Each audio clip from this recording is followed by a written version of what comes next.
Well, the shark season is over, and you thought there was nothing to talk about. Well, guess what? There is. We have the impending retirement of Patrick Marleau coming up. We have Simek telling people he was lied to. We got Elliotte Friedman reporting that there could be some changes on the Sharks' blue line. We also have some playoff surprises to talk about and our NHL awards to get into, which is always a fun thing. But first, before we go any further, we must ask. Do us a favor, follow us on the social media if you have not already. Pick or choose your favorite and go from there. If you want to hit us up in the Super Chat, we always appreciate that to support the show, keep us commercial free, or hit us up on Venmo at Teal Town, USA. So this isn't a pucknologist. This is a kind of a round robin. You can see, over my right shoulder, we have a hockey jerk just kind of hovering. He just kind of he's floating in the room like a bad fart. Would you say that this is like the after dark pucknologists? The after darkologist? There you go. All right. Sure. All right, so it's it's me, AJ, it's Puck Guy, it's Ian, it's obviously Hockey Jerk. Everybody have a good Mother's Day? Okay, cool. So, look, I don't want to get into all the fucking extraneous bullshit. We all know what's going on. First off, let's get into what's happening May 10th, Patrick Marleau's retirement announcement. First take from you, Puck Guy, go ahead. Well, let's see. It's been a year coming. I think he's gone to the Marleau family's gone to Disneyland multiple times to think, okay, he's probably not coming back. But good for him finally to hang it up and get the nice send-off that he's due. Ian, you think it's a retirement thing, or we have a new GM announcement? Yeah, well, you see, that's are you guys sure it's not a new 8x8 deal? Are we sure? Can neither confirm nor deny. I can confirm or deny. You know, before we get going though, I think there's something that you didn't talk about on the Pucknologists on the last show. Are you trying to say we forgot something? How dare you? Yeah, I just want to point out the flow here. That it hasn't been chopped. I just want to point out the flow. Okay, now that the flow has been pointed out. That has been kept. Yeah, the flow has been kept. Yeah, I 8x8, man. 8x8. Sorry, Timo. It's Mr. Timo's a cap casualty. Yeah, cap casualty. 8x8. Jerk. You're like, stop talking about this fucking guy already. I really hope it's not that, to be honest with you. But no, I think Puck Guy, I think what Puck Guy was saying makes a lot of sense. It's been over a year since he broke the record and kind of, I don't even want to say rode off into the sunset, more just disappeared without a trace. I kind of think it's the end of the road, and I don't know if there is another road that maybe he can turn off onto that includes a job with the Sharks. I think just he's got 4 kids and they're all pretty young. I imagine that's going to tie him up quite a bit. It makes me wonder, though, because evidently reports are he's coaching like his kids' league in Florida or something. Landon is playing in some league there. Maybe he runs that table for a little bit, and then down the road they bring him back. I'm not going to say they're going to go full like San Francisco Giants, where like every former player that like had a big name is brought back as a quote unquote special advisor, but it wouldn't surprise me if he comes back in some sort of capacity. I know the Sharks have mentioned Joe Thornton coming back in some capacity at some point, so maybe they just get the cursory title that is like, yeah, he's still here to sign autographs and be team ambassador from time to time when needed. No, I think that's the word you use there. I think puts it best, is like kind of like an ambassador, and Mm-hmm. and the one that comes to mind for me is Justin Williams. He's the special advisor to the Hurricanes general manager, but you see him a lot of the time, like, he'll make an appearance in a suite, or he's, signing autographs, or he's helping make content on their social media. He's kind of just all over the place. And I think if Marleau were to come back, I think it would be something very basic like that. I know you said it wouldn't surprise you if he came back in some capacity. I am the complete opposite. It would surprise me. He doesn't strike me as the type. Yeah, I got to agree with Jerk here on a more serious note. Like, to me, like, he seems like the consummate family guy, right? And you play as long as Marleau did, and you made as much money as Marleau did. Like, he doesn't have to come back to make money, right?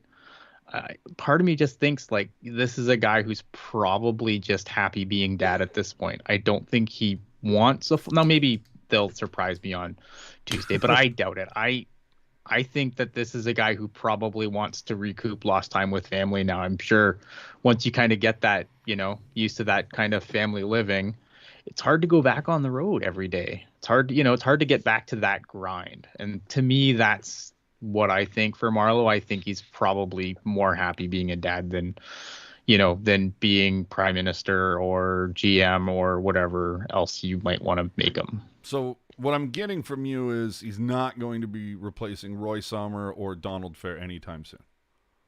Probably not. Well, Roy Sommer definitely not. Sadly. Donald Fair, I mean, I don't think Marleau doesn't seem like the kind of guy who wants to go and fight with Gary Bettman on a daily basis. True. Very true. Well, Mikey J, we see you. I see you. I feel seen. How about Joe Pavelski last night? Oh boy.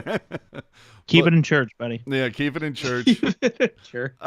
So yeah, we'll all find out May 10th, 11 o'clock in the morning Pacific time. I'm assuming that they're going to stream this in some way, shape, or form on the Sharks audio network. If they don't, there's clearly a problem. But or you can just hit up a season ticket holder. They evidently have given out tickets to this thing, which I'm glad they did. I think that's absolutely the right way to go. Like, there's a lot of fans. I mean, Chiefs been around for 20-something years. Like, why not let the fans be there and show their appreciation, right? I think that's a solid move versus, having some tiny little thing. 'Cause if you remember, dude, Owen Nolan's thing was rather small. Yeah, it was in the club, and I think it was also the same way for Blake and Roenick. It was just like a small little thing, and they had people call in, and he's your original draft pick. He's been around the organization nearly a quarter century, even though he had the time with Toronto and Pittsburgh. But I mean, for him, and perhaps the same thing with Joe, you sent him off. Oh, my bad. Yes, Carolina Hurricane legend. Patrick Marleau. Well, I mean, yeah, they held that in the club, or what Jerk refers to as where people like to cry. Yeah, man. I'm sure there's gonna be a lot of tears on Tuesday. Not any from me, but definitely from Damn. From a lot of people. That's why they call him the Jerk. I think, and one thing, and then we can move on, but Ian said this, and then it popped into my head. According to Cap Friendly, Patrick Marleau is made just from playing, not sponsors, endorsements, anything else, just from playing hockey. $96 million he made playing in the NHL. Has he had? I think he did okay. But escrow. Yeah, escrow. But yeah, true. I mean, escrow, taxes, agent fees, all that nonsense. But, that gross income, $96 million. So I think he's doing okay. I hope he's doing okay. What are the sponsorships or endorsements? So I've never seen him talk about anything. Well, I don't know. Just because you don't see it doesn't mean it doesn't happen. That's true. I'm a little surprised that the Sharks don't push harder for that, at least on a local level. But, like, hey, I'm Patrick Marleau here from Bay Area Hockey Repair. These guys know how to replace skates like a motherfucker, but I'm Patrick Marleau from Amato's Cheesesteaks. Yeah, dude, Patrick Marleau for Bebo's Pizza right here. I think the only thing he's even sponsored was that Goals for Kids program years ago. Which was probably a contractual obligation. Exactly. But, okay. So, Marleau, we'll see you all on Tuesday. Before we get off the thing, Zach Welker in the chat asking, is Marleau's a number that you retire? No. Nope. No, I don't retire any number until the Sharks win a cup. And now that said, it's not like you can't do what like Toronto does, where you've got, a banner with dude's face and his number. Like you're acknowledging it, kind of a ring of, or honor, ring of honor, wall of fame type of a thing. Like, dude, loved everything that you did for this team over your time here. No, you don't retire the number. At least in my opinion. Somebody else feel differently? I'm indifferent. If they did, I wouldn't get angry, but I'm not like clamoring for it either. I wouldn't be surprised if they do it next year. Oh God. You got to sell some tickets too, right? No, What a better way to put another banner up with one of your all-time Raise leading the goal scorer. banner. No, I agree. I agree. Like, I think I'm with you, Ian. Like, if they did do it, I wouldn't care. And I think Puck Guy, you make a lot of sense where you say, yeah, you want to sell tickets, make some money. I understand that. But at the same time, like, and AJ and I have had this conversation with, I can't even begin to count how many people. But so you're retiring Patrick Marleau. You're honoring everything he did for the Sharks, which is what exactly? Over 500 goals, most games played by an NHL player. I mean, how did that help the team win a Stanley Cup?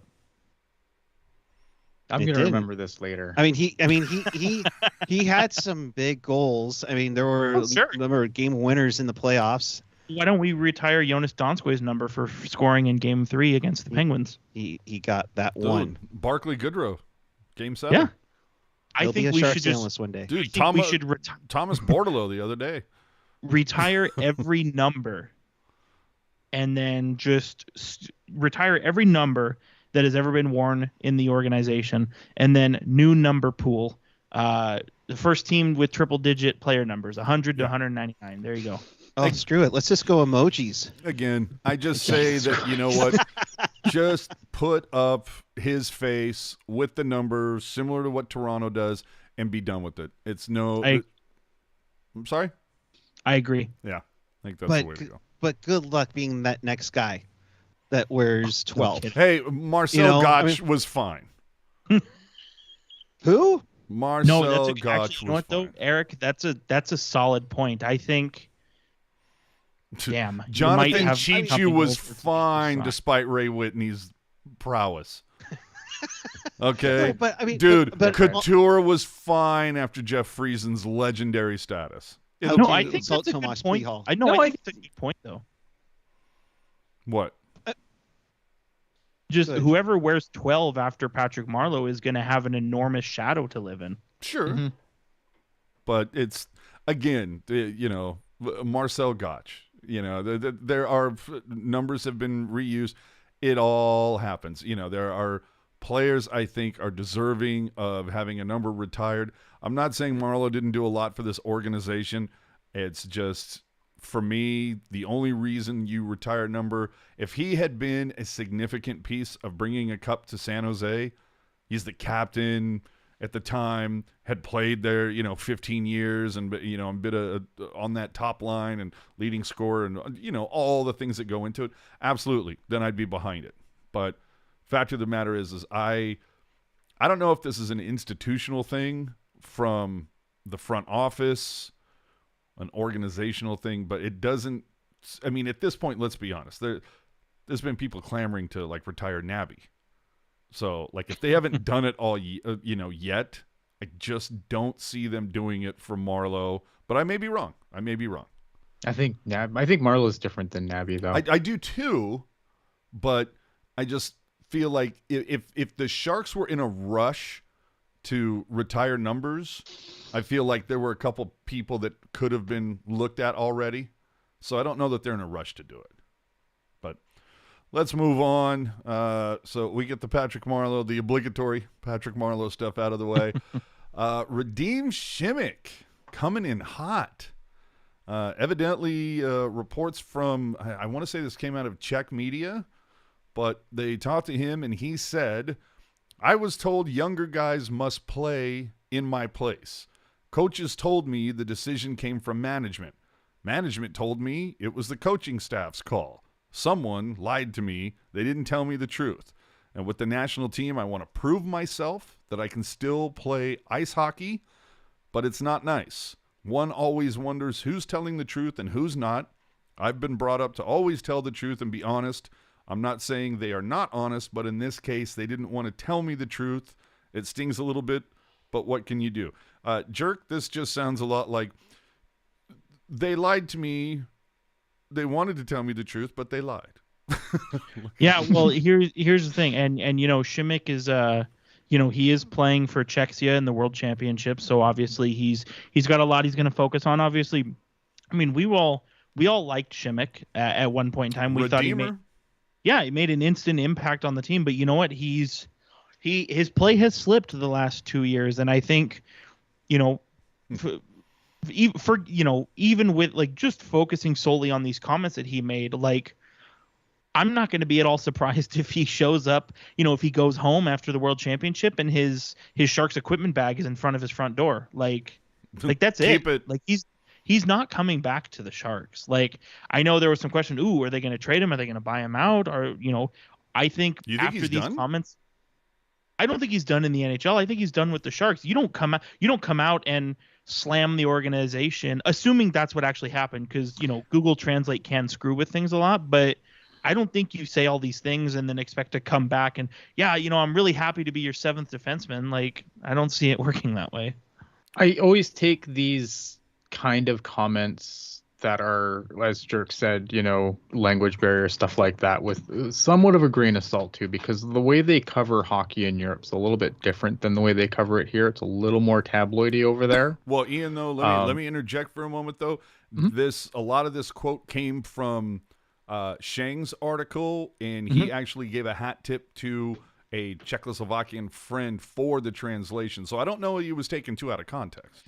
No, I don't know, but you have to be very careful with these things when they come from like European press, because they do cover the game differently. They're a little more tabloidy over there. TMZ over there. Everything gets a little more salacious over there when hockey players talk. So you always kind of want to take with a grain of salt a little bit, but obviously, like you said, I read the same article you did from Shang with the translation, and so yeah, I think obviously, he's probably frustrated, right? He didn't play a lot this year. Guys obviously got to play ahead of him, and he didn't really get much room. We complained a lot this year that Merkley didn't get the rope we thought that he should get. Simek got less rope than that. Sure. So I don't. Oh, go ahead. No, I was saying, so I don't blame him for being upset. But I mean, he's my buyout candidate this summer. I would say with only 2 years left, and not the largest cap hit. What is he getting, like 2.2 something? Jerk? Does that sound right?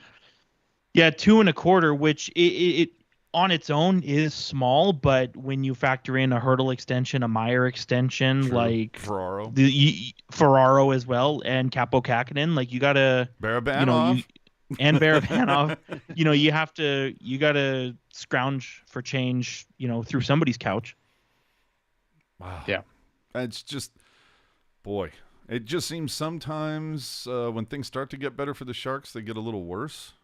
I don't know. This obviously everybody is going to be talking about this at some point the next time that there is some sort of media scrum or whatever saying, look, hey, look, Simek said decision came from management. Management said it was the coaches. Coaches said it was management. Like clearly passing of the buck. Nobody wants to own it. But I think, Jerk, as you were saying, kind of, it's almost like a case of two things can be true. It's just kind of like, well, look, did they want some younger guys in there? Did they want to see what they had in, say, a Merkley or a Middleton or whoever? And also, you kind of sucked. I mean, am I wrong? I mean, that's the bottom line, is the Sharks are obviously, they made an emphasis, or at least claimed to make an emphasis on playing younger players this year. But even if your expectations are incredibly low and you're going to play young players, you still want guys in the lineup who you think can give you a chance to win on a given night. And unfortunately, this season and last season and the second half of 2 seasons ago, that was not Radim Simek. Hey, no. All right, so let's move on. Speaking of shitty defense, Erik Karlsson. Jesus Christ. Oh boy, what a transition there. You knew it was coming. Yeah, of course. Yeah. So Elliotte Friedman had some things to say about the San Jose Sharks recently on his 32 Thoughts podcast. Meanwhile, in San Jose, it does look like that there were some very preliminary trade talks this year involving defenseman Erik Karlsson and a couple of teams. Now, I don't necessarily think that's going to go anywhere, but what I do think it says is that the Sharks recognize having two elite Norris Trophy winning right shot defensemen hasn't always mixed as well and meshed as well as the team would have hoped. The Sharks have made it clear in their GM search that they are still going to contend, but in a tight cap world, this might be a luxury they have to explore. Burns in particular has less term on his contract than Karlsson. They're both great players, but I think if the opportunity comes to them where they get something they like, that is something everyone's going to have to watch with San Jose and the right side of their D. Now, the Sharks might be one of those big movers and shakers this offseason. Yeah, they might be. Before we get into that, though, live game score alert. LA is now up 1-0 over Edmonton, for those of you guys giving that one the horse eye. The thing for Karlsson and what Friedman says, I just think it's so funny because this is literally shit that we were talking about 3-4 years ago. Why do you need two of these guys? Like, it looks great on paper. Two Norris winning defensemen. Looks fantastic on paper. How does it play out on the ice? And Ian, you can sit there and say, look, Burns is the probably more easier piece to move because less term, less money. But I also want to say maybe Burns is more valuable, not because of less term and less money, but he'll actually play the entire fucking season. Yeah, but here's the problem, right? Like, and I mean, anything's possible. Look at Wayne Gretzky got traded, right? So anyone can move. I just think moving Erik Karlsson. Wayne Gretzky played 82 games in a season, but go ahead. But here's the thing, right? Like, I mean, to me, like, either way, like, you're not. I think the one thing that always gets like missed in these conversations is like this idea that I think I'm trading Brent Burns to make the Sharks better. I'm not. I'm trading Brent Burns to make cap space. Or I'm trading, you know what I mean? Like, it's not. I think that the team will be immediately better without Brent Burns? No, of course not. That's dumb. But wouldn't it be but you have to do something. But wouldn't it be to get money to acquire like people that can actually score? Sure. Or, fill in holes. And, I just feel like with Brent Burns, like, I feel like GMs would still roll the dice on Brent Burns for the remainder of his deal because he's still a productive player. Like, I know that he definitely has his detractors in this fan base. And look, I can be incredibly critical of some of the dumb things he does too, but doesn't matter. He's still a productive player. GMs would still think that they have a guy that they can put on the ice with Brent Burns and make everything A-okay. And look, if he goes somewhere else too, chances are he's not going there to be their number one guy. He's going there to be like the 3-4 guy. Sure. Which I think is probably better suited to him at this point. Like, I think the fact that Bob Bugner wants to I think he set another record for time on ice this year. Like, how is this productive for, 37 now? Yeah. Like, at some point the wheels are going to fall off, and I'd rather the Sharks not be the ones holding the bag. All right. I mean, puck guy, 3 years left. $8 million. Sharks are likely going to have to eat some of that cap, maybe $2 million or something like that. But again, I go back to the point where Chief still puts up points, still eats a shit ton of minutes, and is healthy. Hasn't missed a game since 2014. And that's a kudos to Burnsy on himself. The thing is that, yeah, they're going to have some salary retention. They're going to have to, sweeten this deal a little bit.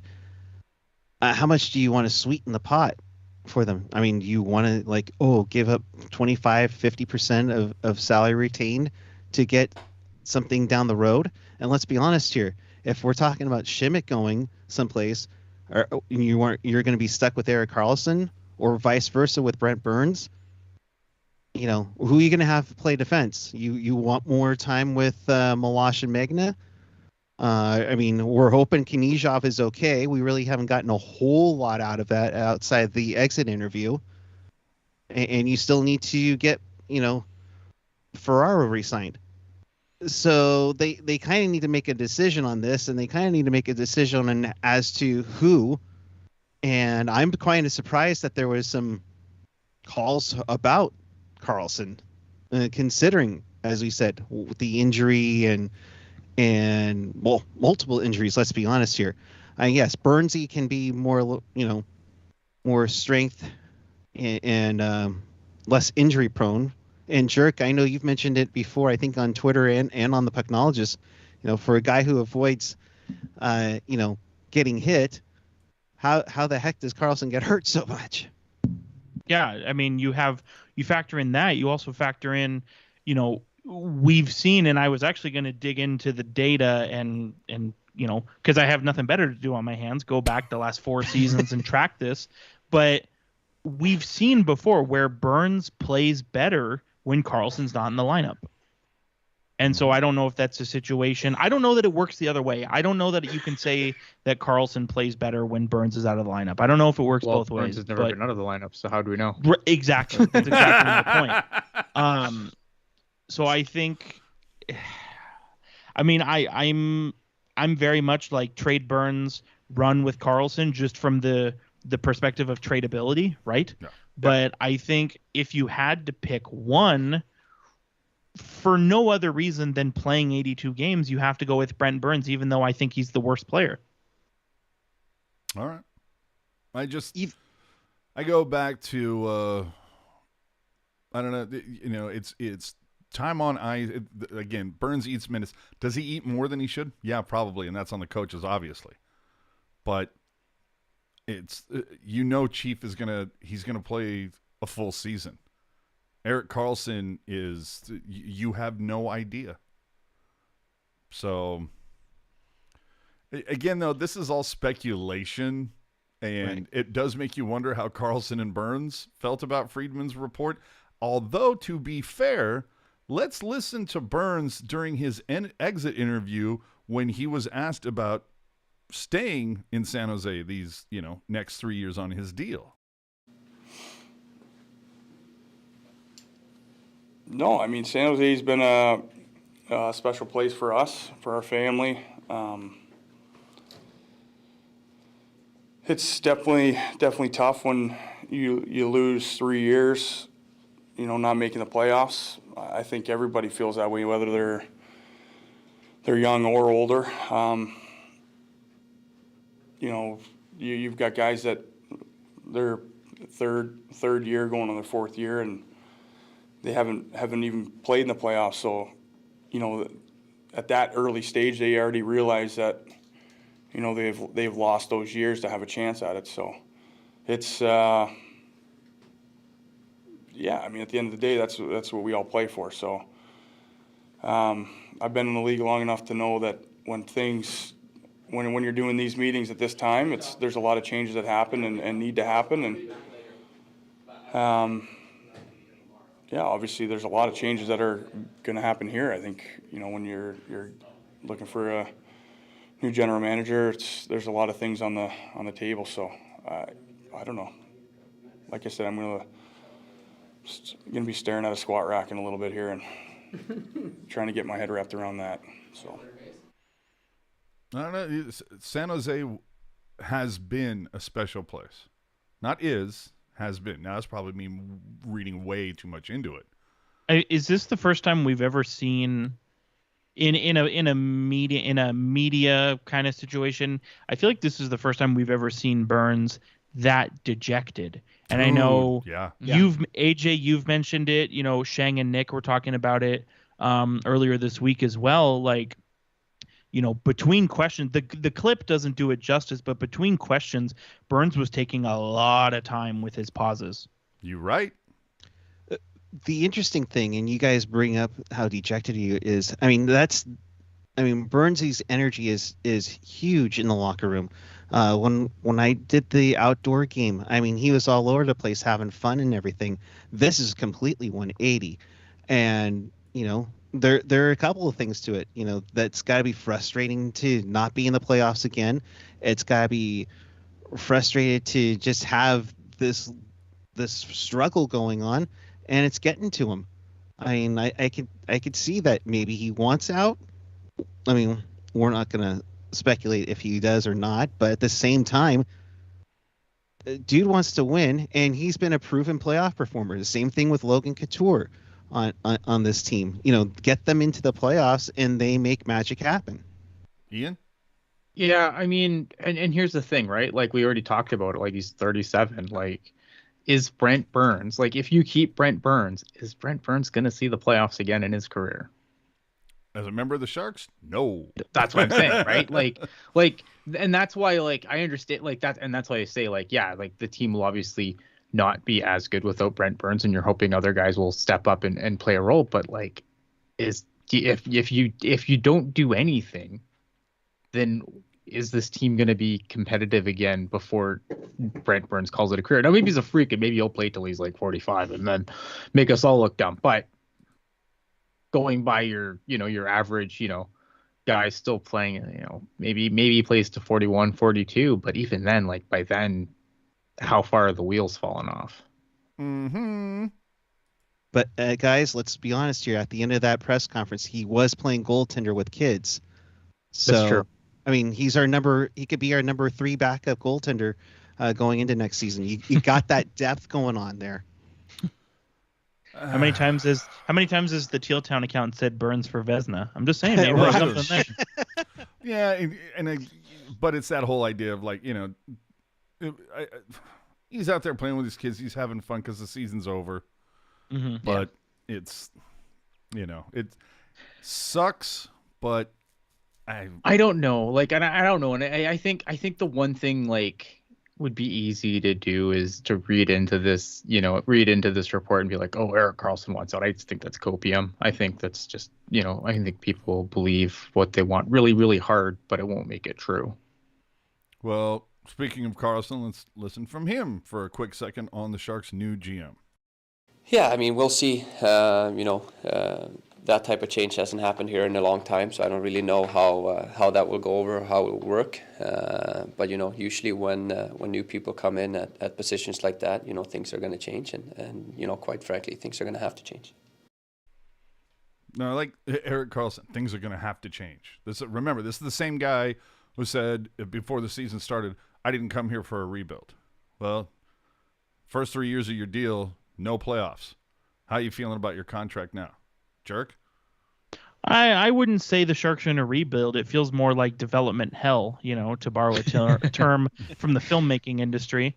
But we touched on it a bit last week on the finale of the Pucknologist, but I like, whatever you want to say about Erik Karlsson as a player, as a person, whatever. I like that. Right. I like the answer he gave. I like him coming out and saying, things need to change so we can be better. I like him saying that because we've heard, even during the season, we've heard too many times, oh, we got a great group of guys in the room and we're a run away from the playoffs and, we're a third line center away from contending. And, it's nice that, again, whatever you think about Erik Karlsson, the amount of time he plays, the amount of money he makes, all this kind of stuff, like he is a focal point of this team, whether you like it or not. And when a focal point of the team is saying that things need to change, I look at that and I'm like, damn, things are going to change. This is things have to change, as he said. MPAP in the chat real quick does anybody get the impression EK65 just doesn't want to be here? No. Copium. All right. Alex asking, EK65 wants to be here when they're winning. If the Sharks are losing, he seems to become disinterested. I don't know. There's a couple times I will say I'm not saying that when they're losing he becomes disinterested, but Jerk, you'll remember there was a couple times on the Pucknologist where I straight up showed video of Erik Karlsson just straight giving up on a play because he was frustrated. So Alex's comment, can you put it up there one more time? Sure. There you go. EK65 wants to be here when they're winning. If the Sharks are losing, he seems to become uninterested. So let me ask you this, just straight up, and we can go around the whole table here. Do you want to be on a team that wins or loses? I mean, yeah, wins, but nobody looks at losing and says, hey, what an awesome opportunity. Yeah, I get that, though, but I don't know. To me, it's like you're looked at as a leader. Mm-hmm. Highest paid guy on the team, highest paid defenseman in the league. Got an A on his jersey. Got that A. but also got all them zeros on that check. And so when the younger guys see you flub a play and get all like pissy about it and half-ass it back on the back check, that attitude trickles down. Well, and I've never seen that from Brent Burns.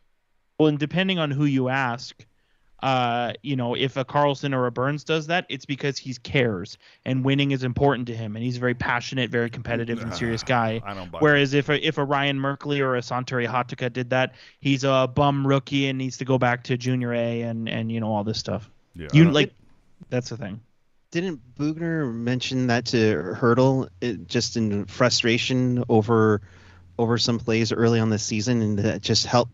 It's like, you're a leader, you need to have that demeanor and everything. I mean, it can go all around, but yeah, I agree with you. You gotta have that composure, that even composure.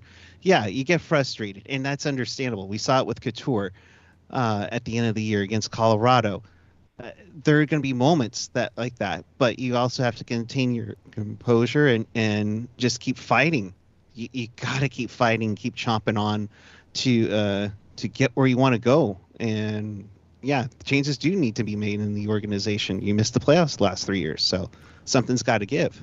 I mean, I see that like it's not the same, but I'm just saying that when I played softball with with the whole crew that I played with, it's a sport, and I'm paying to play this game, and no matter what I did, if contact was made, whether I hit the ball into the outfield, far into the infield, or if it was a swinging bunt, I pedaled my ass as fast as I could to first, no matter what, because I had no idea. They could flub the ball. They could flub the throw. The person that was catching the throw at first might flub it.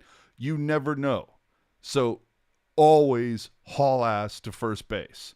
And when I would see people on my team occasionally, they didn't get the hit that they expected or whatever, and they go, oh, this is going to be easy out, and they jog their ass to first base. And that used to piss me off. And that's what I saw that on that play that I showed you, Jerk, that time, where it was like Erik Karlsson, like the play that he wanted or what he was expecting, it didn't happen. So he was a bitch about it instead of hustling back like he should to set an example and just be a team guy. But Ian, we haven't heard from you.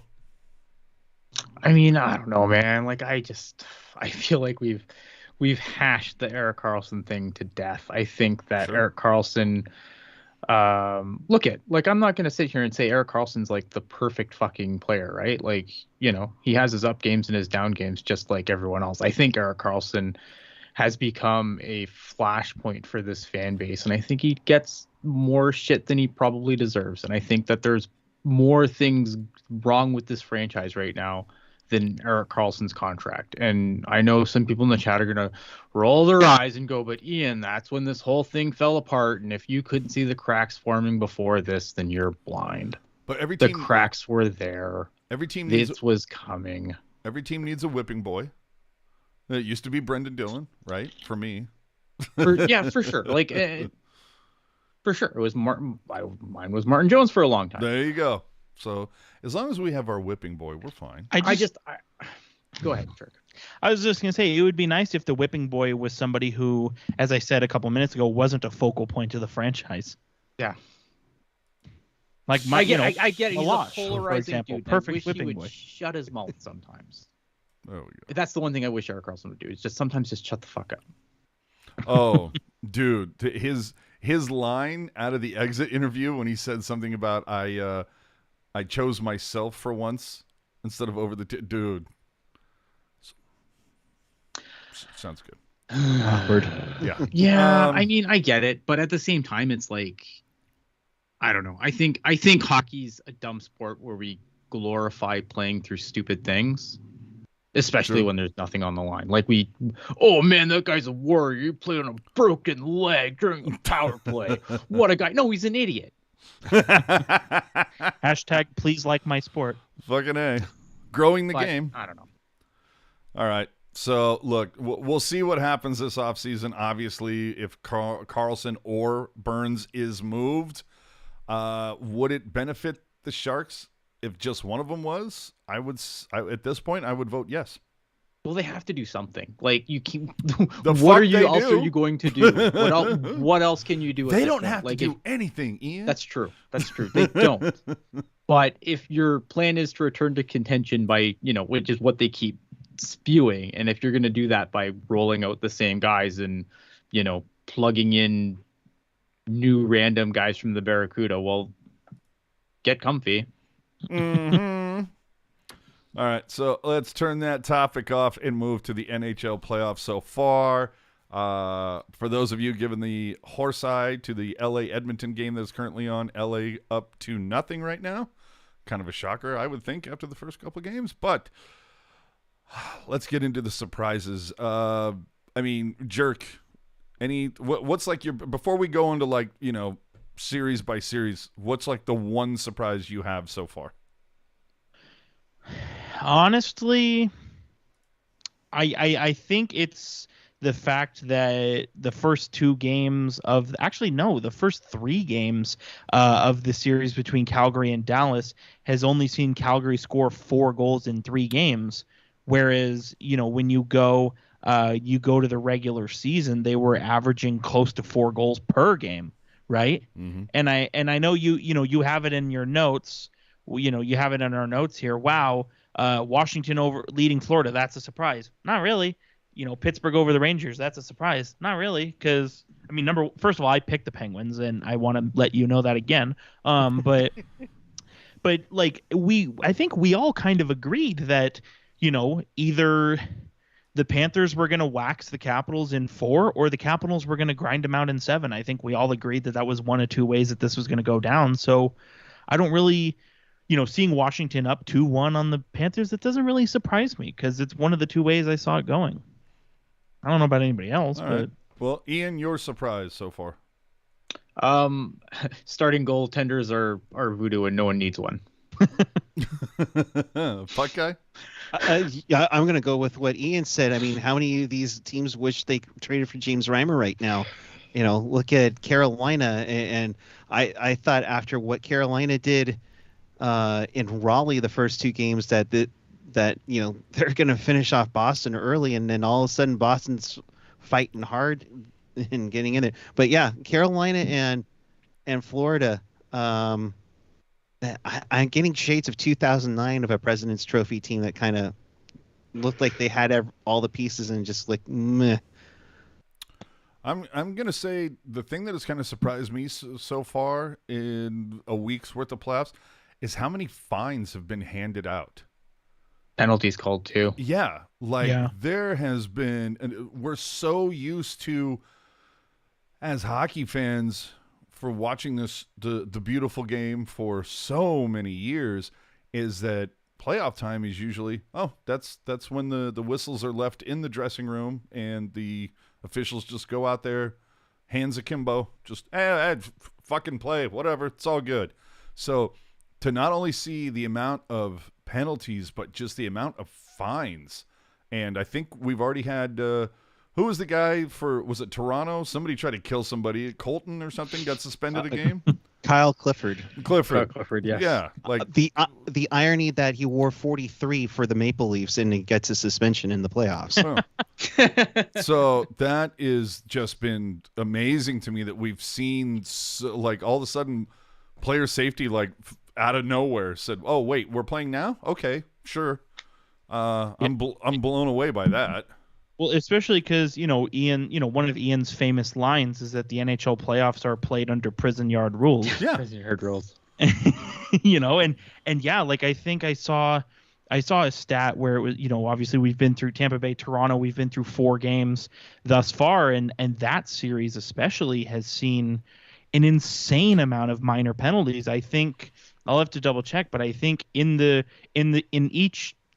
second period of the series, the first 4 games, the second period has seen a grand total, I think 7 minor penalties. And it's just it's insane because we've seen so many playoff games where there is one minor per game. And, it's very, very thinly contested, where it's like you can borderline kill a guy. And, as long as he is back up, vertically on the ice, it's kind of play on. Very much so. So let's start with. Oh, we got a super chat. Yeah, I know. I'm going to get there. Okay. But we're okay, fine. I'm just saying, it's the rules. I don't make the rules. I don't make the rules. We're just here. Bozosaurus coming in. Happy Day of Mothers. Same to you. Yeah, same to you. Yeah, that's a nice donation value. Yeah, very nice. Oh, love it. I dig it. Nice. Love you, Big Puck Mom. time. Nice. So, look, first round, I get it. Dude, Jerk, you're sitting there going, I don't know what you're talking about. In fucking Washington, I thought they were going to be. Dude, you were one of very few. Most people said Florida was just like, they're the wagon. Lots to prove. Sure. Florida in 5. I think you said Florida in 5. I did. I said that I was using my brain when I picked my bracket, but at the same time I did, and I know you pointed it out, where I was like, Florida strikes me as the team where it's all or nothing, like cup or first round exit, No shit. All right. So I do want to say one quick thing as well.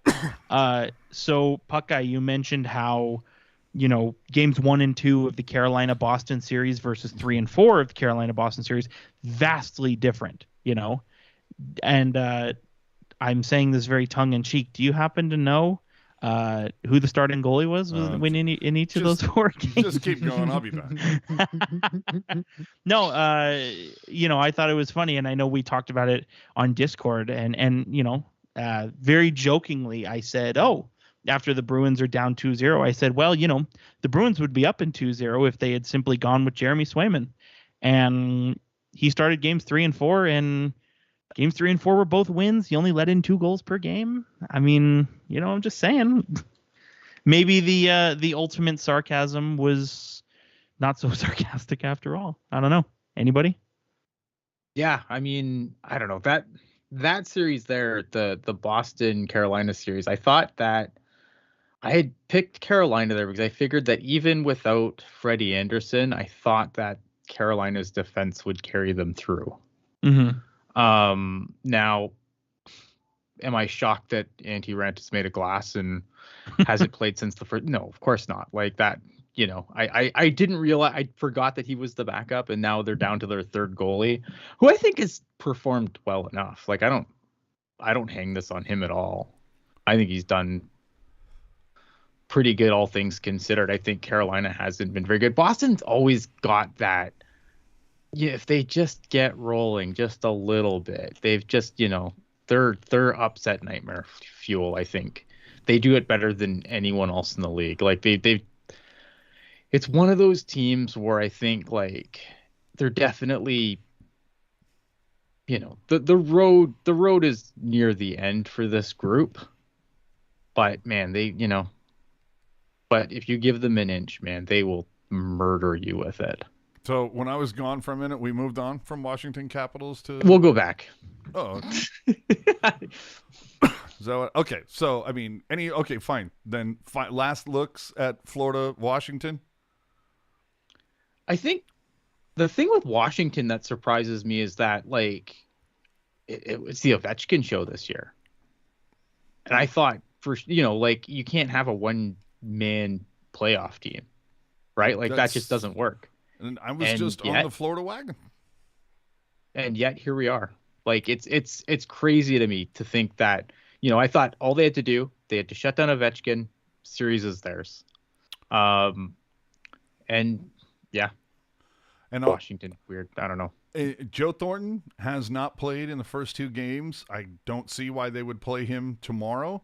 And with that being said, it makes me wonder if Joe Thornton will fly in for whatever is announced from Marleau on Tuesday. But anyway, Bob Blazy, video game controller jumps up and down excitedly.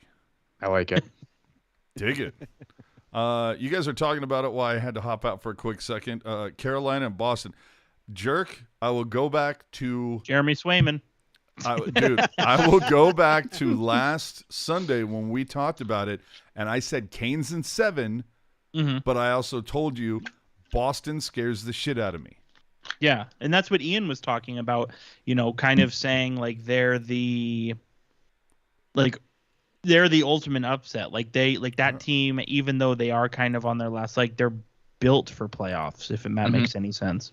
Well, and it's funny that each game the home team has kind of like thrown their Johnson around, like all the big dick energy when they're in their own barn. All of a sudden they get into the other team's barn and all of a sudden it's a little squeaky. It's a tiny one.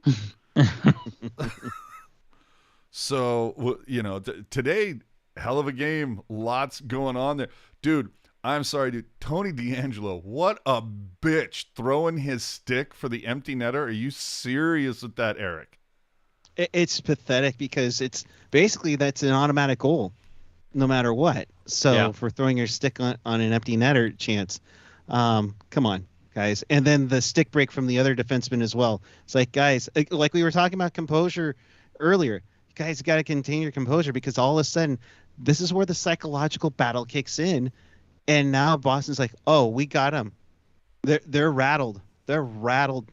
Bring them on. We can't wait to get back to Raleigh for Game 5. They're rattled right now. Same thing with the Panthers. No. Wait, no. Boston, Carolina. That's what we're talking about. I'm just saying the collateral. No, dude. Jerk. D'Angelo filled the diaper as Pete Blackburn's, or emptied the diaper today. Oh yeah, I mean he was. You have like Puck I was talking about, just. Yeah, the nonsense throwing his stick, right? And then you taste him. I believe it was Curtis Lazar that he cross-checked in the face. Yeah. And just like I know there's been a lot said about Tony DeAngelo, but it's kind of, mostly true. I don't know that I would say this, but others have said that he's gone to Carolina and has kind of reinvented his career, reinvented his image, or whatever you want to say. But this game, this game today, like I said, all the nonsense that he pulled, dude, Tony D.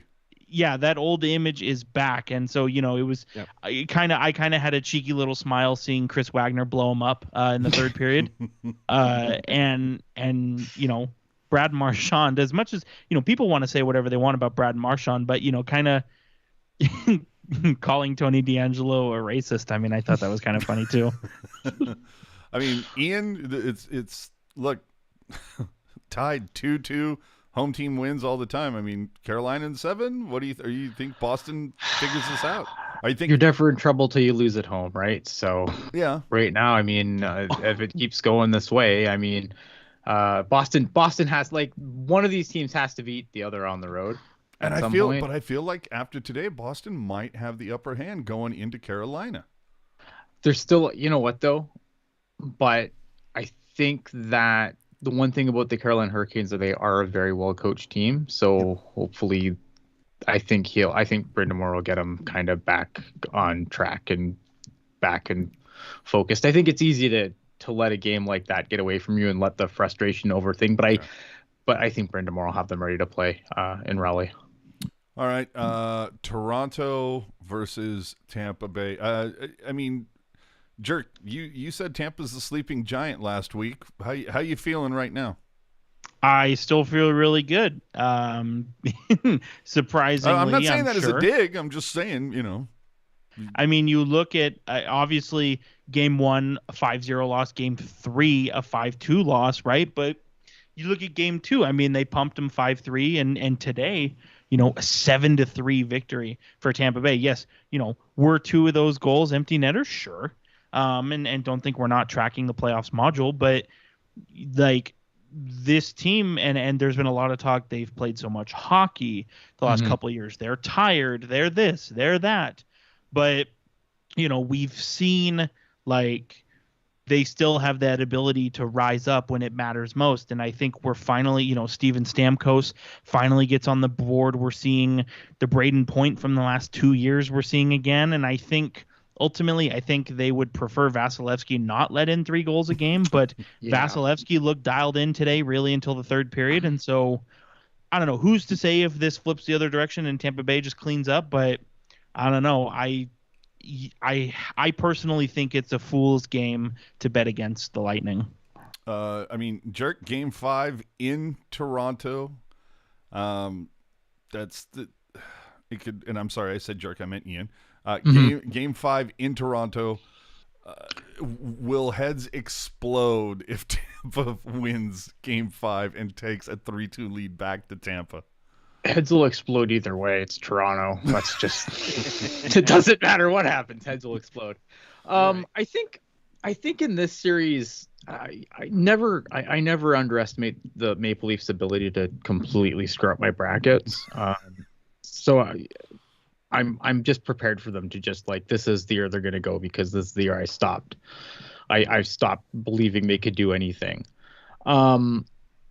I am a little bit nervous about Vasilevsky. I don't think Vasilevsky's played his best hockey this series yet. Now, there's plenty of time left for him to do that, but he's made me I didn't like some of those goals that he allowed when this was well in hand today. I didn't like some of those goals.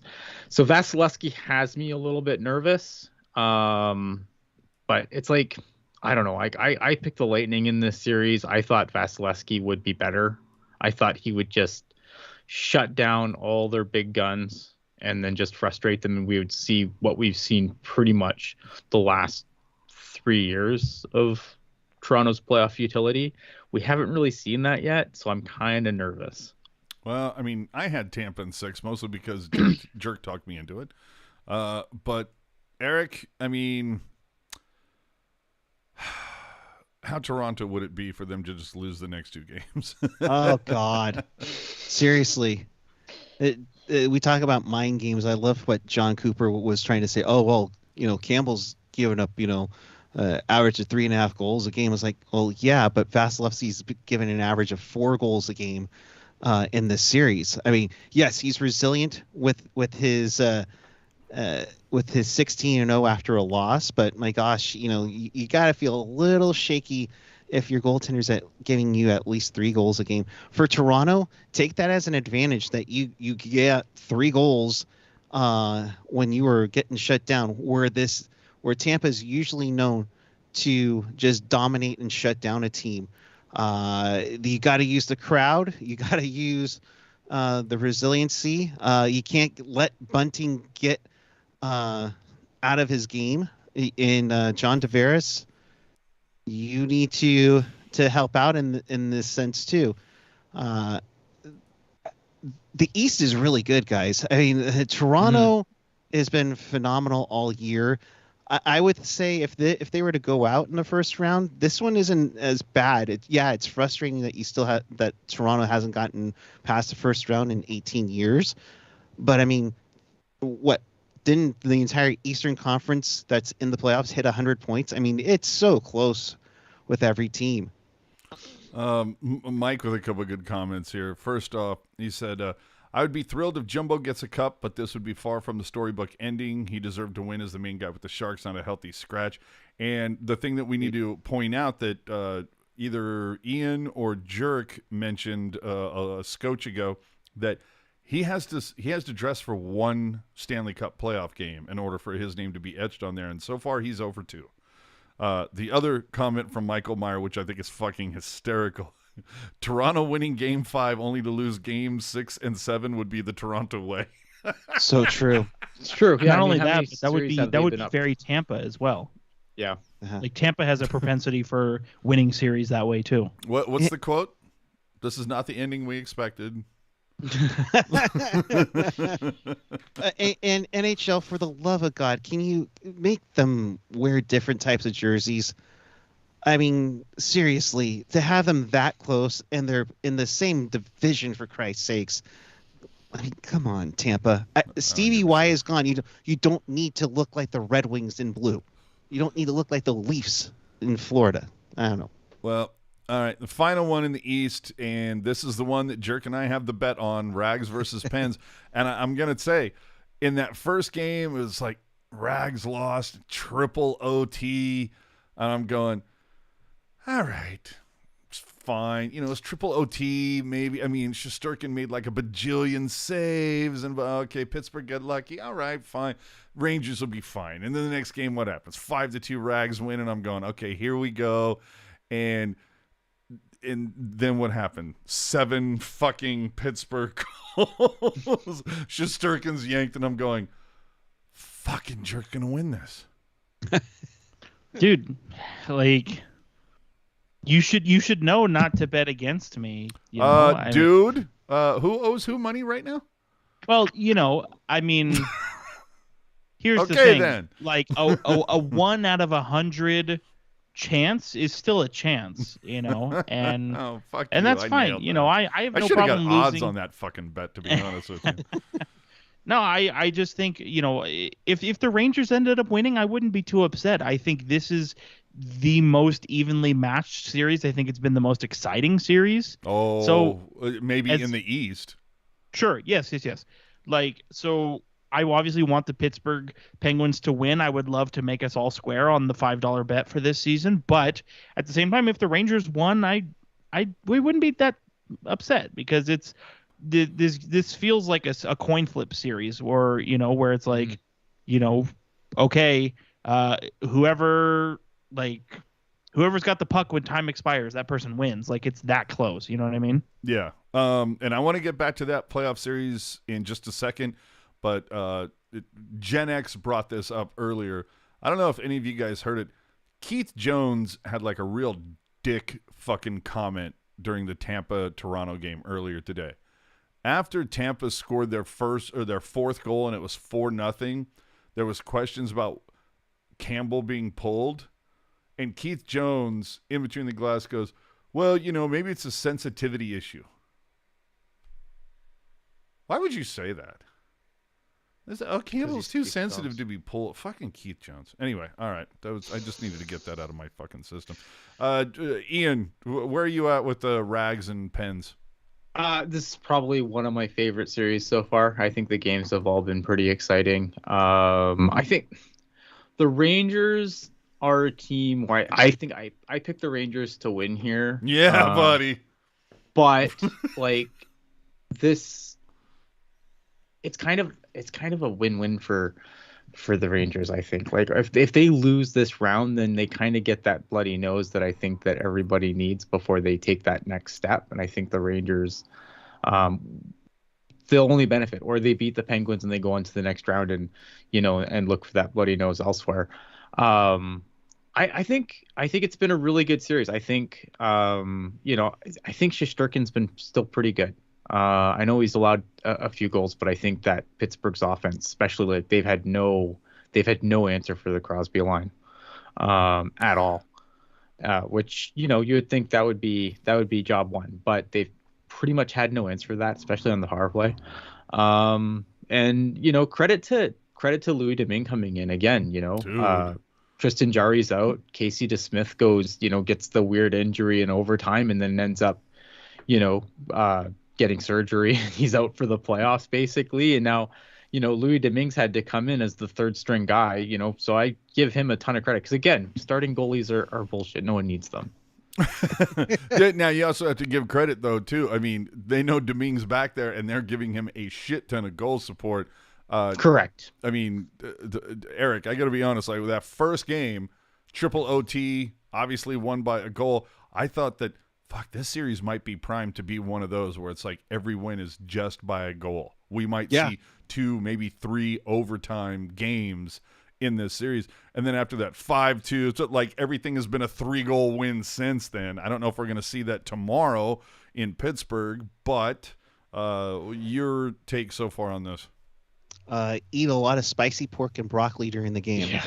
I mean, that's probably the best story we've heard in these playoffs so far. But yeah, goaltending's kind of been iffy here, and especially the last game with Shesterkin. It goes to show you that not all goaltenders can have one off game. I'm looking at you, Keith Jones, when talking about goaltenders having one off game. But Pittsburgh, I mean, this is their last hurrah, allegedly, with these group. with the Crosby, Malkin, Letang, and such, and finding a way to work together as a team. Number 3 goaltender Louis Domingue barely played a whole lot in the NHL this season, and is getting a 3 chance. games. Yeah, I mean it just goes to show you when you're working together and you have that team chemistry, things can happen. But the Rangers, I mean, Shesterkin, I know we're getting to our awards a little bit. One of the best goaltenders of the year, has been great, and his teammates. You look at Panera and you look at their lineup, and great coach Gerard Gallant. I mean, shoot, who would have fired him is probably really regretting that right now. So I think what we've taken from this is that someone's going to run Domingue tomorrow. I mean, they're going to get into the e-bug.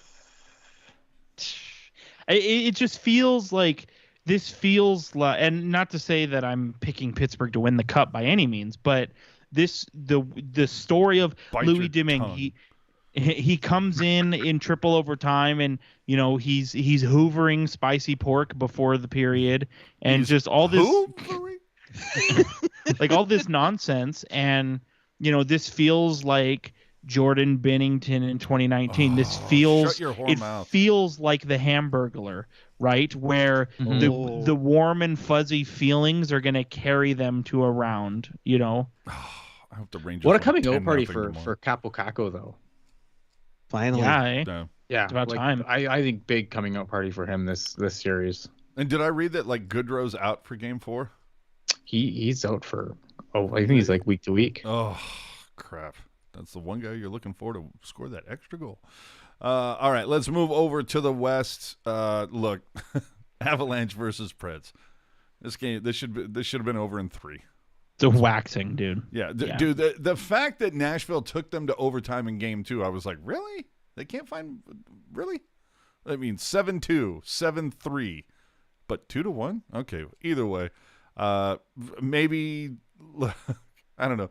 Is Colorado gentless and say, hey, let them win one in Music Town so we can take Game 5 at home? No, they're not going to do that. They're going to fucking steamroll these sons of bitches.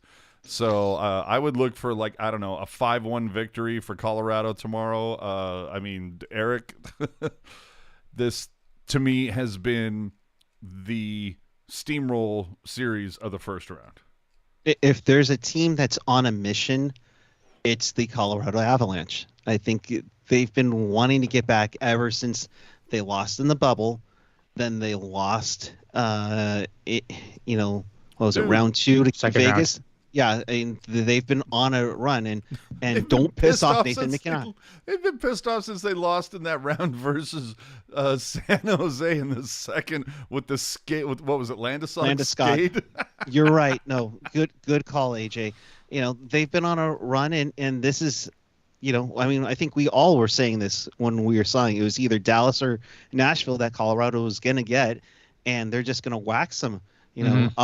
Now. Does the whole thing with Darcy Kemper come into play? I mean, now you can maybe play Francouz to play it safe, give Kemper more rest, especially since you're going to be playing Minnesota St. Louis and they're going to beat the crap out of each other. But yeah, I mean, Nashville. Sorry, I mean, kudos to Connor Ingram for Game 2, but you're missing UC Saros. Oh, dude. And, I mean, Ian, Roman Yossi, enjoy your Norris. That's the only trophy your team is getting this season. Aside from that, I mean, it sounds as though if you look at everything on social, looks like Darcy Kemper is just an eye bruise. He should be ready to go. But even if he isn't, who gives a shit? You got a 3-0 lead. Yeah, I mean, I would probably I think if Kemper can go, you stick with him, right? Because you're probably going to get a little bit of a break if you can wrap this up in 4, because I don't think the Minnesota-St. Louis series is going to end anytime soon. Mm-hmm. So I think he has definitely time after that to let that swelling continue to go down. But yeah, you know what? I give Connor Ingram a lot of credit, though. Again, he's come in and he's, David Rittich started the series and he's come in relief, and without, I mean, again, without UC Saros, even with UC Saros, they get waxed by Colorado. But without UC Saros, they didn't have a snowball's chance in hell. But I give Ingram a lot of credit. I think he's played pretty well for them considering his level of experience. And again, just like guys that have had to step in because starting goaltenders are bullshit. No one needs them. Well, I've heard Ian elicit a lot of giggles from Jerk. I just feel like, man, you talk about feeling for a guy. David Riddick got 75% of a first period, and Nashville was like, we're good. And we're good. It's been Connor Ingram the whole way. And Ingram has played very well, despite the fact that, 2 losses, not a great goals against average, but he's made a lot of saves, which is good. And just poor big save Dave. I mean, it was kind of there was definitely a small little bit of hype train, where it's like, okay, Saros is out. Like, this is your moment in the sun, right? And then, as I said, he gets 75% of a first period, and that's it. You just feel for the guy. Yeah. I mean, when you're 3 years ago, your nickname was Big Save Dave, and now you lost your net to the third string guy. Yeah. It's, ugh. Either way, yeah, so that's a good way to describe it, AJ. Yeah, that dude. noise. It was the curb stomping that we've all expected. More than a few people were like, Colorado in 3. I said Colorado in 5 just because I thought they might. I don't know. I thought the Avs might say, what if we played with our food for a little bit and said, like maybe we put let's give a couple other guys a look, give them some experience or something. No, I think the Colorado's is going to fucking blow them out of the fucking water. Let's move on to Wild Blues, which for my money, in the West, and I know you talked about it, on the Eastern side where you got, Rangers Penguins is, really shaped up. I don't know, man. Wild Blues for me so far, Ian, has shaped up to be the series we all thought it and hoped it would be. Yeah, I think and the funny thing is you look at the thing like Rangers Penguins, like that's a rivalry. That's a rivalry that goes back. Maybe this doesn't go back very far, but this is a rivalry matchup, right? This is one of the few things I like about this playoff thing is like it kind of forces more rivalry matchups. And St. Louis, Minnesota hate each other. Yeah, absolutely hate each other. And that's the whole thing is, display. Did they before this series? It was like San Jose and Detroit didn't know each other from Adam for a couple years, and all of a sudden, for the longest time, I fucking hate those guys. And it seems like St. Louis and Minnesota, St. Louis had issues with Dallas and Colorado or whatever. Minnesota was kind of like this little younger stepbrother over there that was kind of like, like a fly that you might swat at once in a while. But now it's like, I fucking hate Minnesota if you're a Blues fan. Yeah, I mean, I think it's absolutely lived up to the hype. I think it's like these teams hate each other, and you can tell. I'm surprised. I think the only thing that surprises me about this series, look, I like Marc-Andre Fleury, but after Cam Talbot was really good for the Wild this year. And I understand that they went and got Marc-Andre Fleury at the deadline, but like where the Minnesota Wild finished is no small part. Like Cam Talbot played a big part in where they finished the season. I'm surprised it's been all Marc-Andre Fleury so far. Not that I have an issue with Marc-Andre Fleury. I understand. Again, you went and you traded for him to bring him in. I'm just surprised that, Marc-Andre Fleury and goaltending controversy just kind of live together. Well, and that's very big of you to say, because I know once upon a time you famously said that any team that loses to Cam Talbot should probably just fold. So it's true.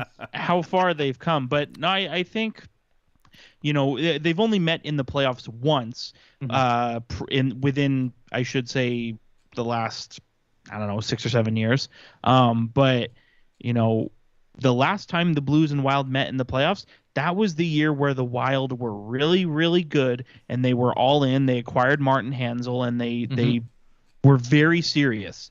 And the Blues bounced them in 5 games. And so, obviously Minnesota has been to the playoffs since then. They played Winnipeg. They lost in the bubble. They lost last year, obviously. But I kind of feel like even though they beat the Blues in 2015 and lost to them in 2017, I feel like because of that 2017 season, what the Wild were projected to do, and the fact that the Blues pretty famously just stomped them. Like, to me, it's kind of felt like the Blues have been the Wild's boogeyman for a long time.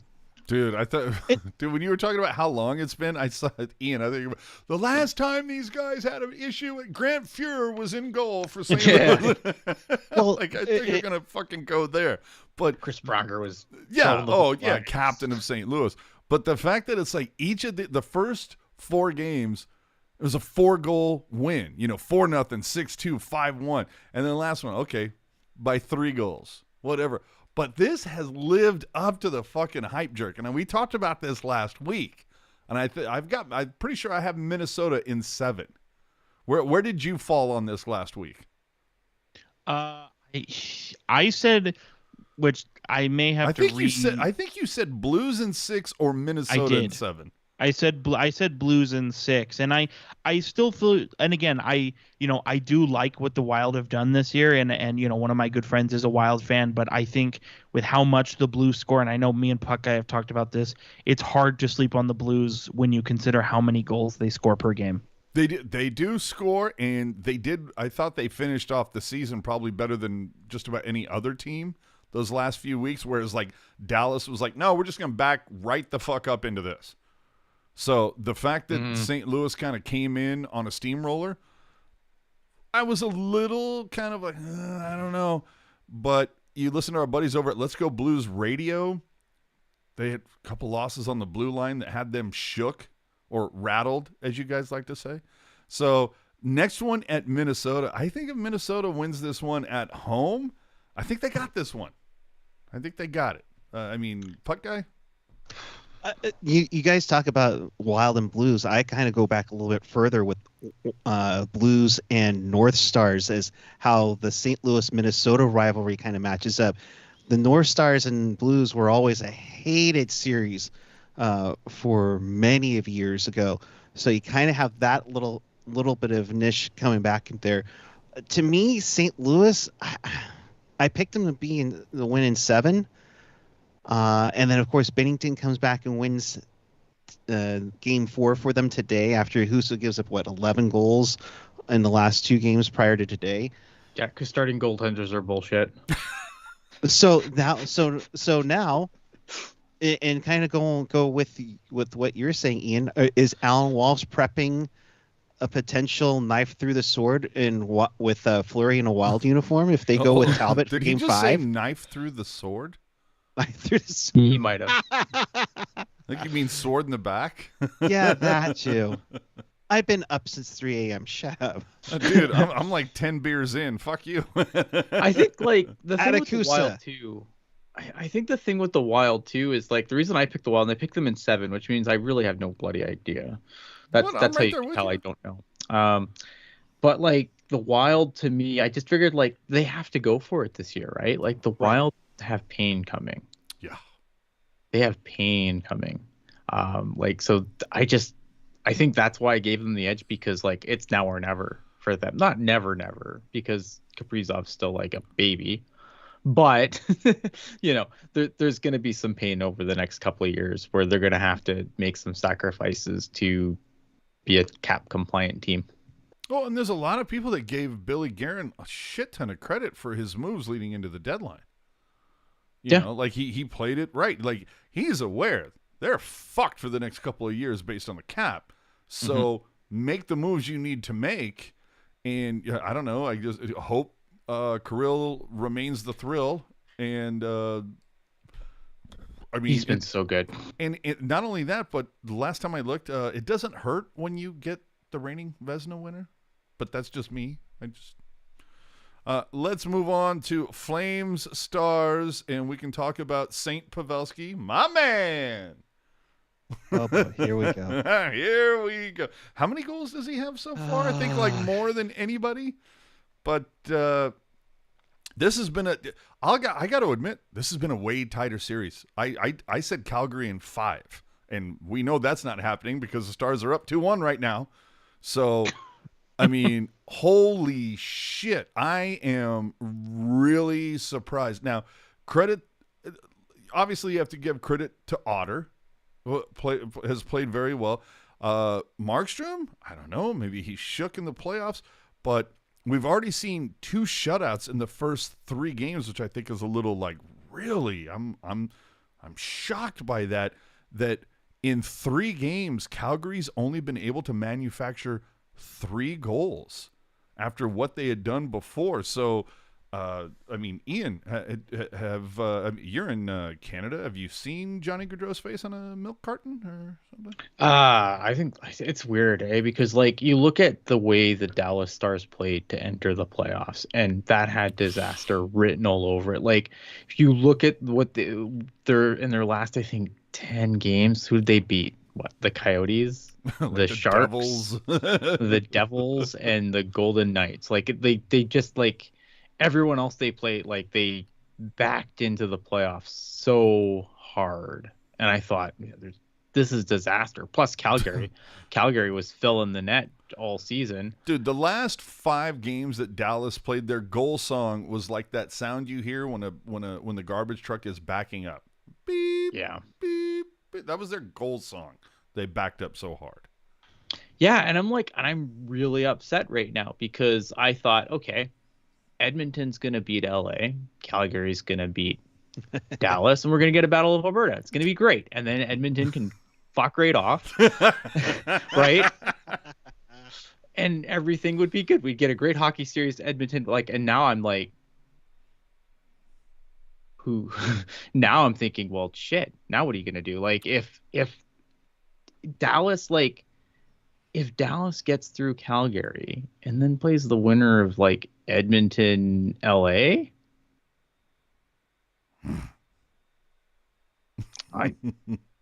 it's Montreal all over again. I mean, Eric, why was Daryl Sutter able to put this together so well during the regular season and now is having issues? I think you base it off of having a hot goaltender in Markstrom to go with your goal scoring, and now the goal scoring, usually goal scoring likes to dry up during the playoffs. In the East, you couldn't tell by some of these scores. Heck, even in the Blues Wild series, you can't tell by it. But the hot goaltender we all thought was going to be Markstrom in this series, it turns out it's Ottinger, and that Pavelski line for Dallas has been wonders for them, and playing some strong defense. Yes, Kachuk and the Flames have been making it a battle in these first 4 games. I mean, I'm sure all of those guys are bruised and sore through 4 games. Heck, 3 games. Heck, if this goes to 7, how tired are both of these teams going to be? But Calgary should have been. I thought they were going to handle, like you guys said. I thought they were going to be able to handle them with ease, and that's why you play the playoffs, folks. I mean, Jerk, Ryan warned us of Otter. Yes, he did. Ryan is famously a big Jake Ottinger fan. So there is that, but you have to. I mean, Dallas is a fucking one-line team. How is this happening? Well, it happened, and we've seen it, and I think what had happened was it was already kind of touched on before, where Johnny Gaudreau, I know he's got 2 assists in 3 games, which is any regular player would love to have a stat line like that over a full playoff run. But for Johnny Gaudreau, that's not good enough, especially with no goals. And it feels, I don't want to get too ahead of myself here, but it feels very reminiscent of 2019, where the Calgary Flames have a banner year. They win the Pacific Division. Johnny Gaudreau has a career high season, 99 points. And they get dumped in the first round, and Gaudreau doesn't score a goal. And here we are, the Calgary Flames, similar kind of thing. A banner year, not a well, yeah, actually they did. They won the division again. Literally a banner year. Yeah, won the division again. Johnny Gaudreau had a career year again, 115 points. Here they are in the first round. By no means are they out of this series, but they're certainly not commanding the series either. And Johnny Gaudreau's got no goals, and that's not to say that all the blame falls on his feet, because it certainly doesn't. Matthew Tkachuk, Matthew Tkachuk has no goals either, and Elias Lindholm, is kind of the only one pulling the rope there, it seems. And Jacob Markstrom has been very, as you said, he's got decent numbers, but he's not getting the goal support. And unfortunately, when that happens, people tend to look at the goalie whether or not it's the right thing to do. And so I wonder if Dallas, similar to Louis Domingue in Pittsburgh, I wonder if they're just gonna be like this ragtag kind of scrappy underdog who just finds their way to punch past somebody, I don't know. It just doesn't make any sense because it's a one like Dallas is not a good hockey team. Yeah, but somehow they get shit done. Good. Like the other guy that hasn't shown up in this series, Tyler Toffoli, which they made a big move to get from Montreal. Right. Well, and see, that's the funny thing is that you ask like most, I don't want to say, okay, somewhere between like, I watch every game and then like casual, like more than casual, but less than the hardcore. You ask them to name Dallas players. They're going to give you Klingberg, Heiskanen, Pavelski, Robertson. See, I'm already at a loss. How dare you forget Rope Hintz? Sorry, Hintz. I had it. I had it. But they're going to give you those 5 players. They're not going to know any fucking buddy else on this team. Well, that's crazy, right? Because you get nothing from Ben and Sagan. Like, they've already taken Radulov out of the lineup. Yeah. Like, imagine that. Dude, that's what I'm saying. And Radulov, I feel like, is a guy who is built for the playoffs. Yeah. He's one of those, like, he scores goal, or historically has scored goals, but he's a very physical player too. Yeah. And he's a guy who should thrive in playoffs. But I think, kind of like you said, AJ, this team is not very good. And so I just wonder, regardless of what happens this year, I kind of feel like it's time for Dallas to say, okay, yeah, Robertson, Hintz, Pavelski, like that's our big line, and we're going to focus on Heiskanen and Esa Lindell on the back end. But beyond that, like, I think, Jamie Benn is a shell of what he used to be, and I think Dallas would be smart to move on from him before it's too late. And unfortunately, Tyler Sagan's been good, but motherfucker's been hurt the last 3 years, so it's not really his fault. And I just think we're going to see a total makeover of the Dallas Stars going into next year, regardless of what happens. And kind of to put a bow on that and hopefully move on to the last series here, little factoid for AJ. Fuck, here we go. Do you happen to know who? It was Pavelski. Who? Okay, fine. It's Pavelski. You're right. Do you happen to know where Pavelski ranks on the 2022 playoffs module? Third. First. Oh, okay. Well, why am I not shocked by that? I'm just saying, and I don't know. You probably didn't see my tweet last night because I didn't tag you in it. But there was a little tweet about Pavelski being 37 and doing all these good things, and I said I was like AJ sitting here laughing at all of us. No, of course, my man.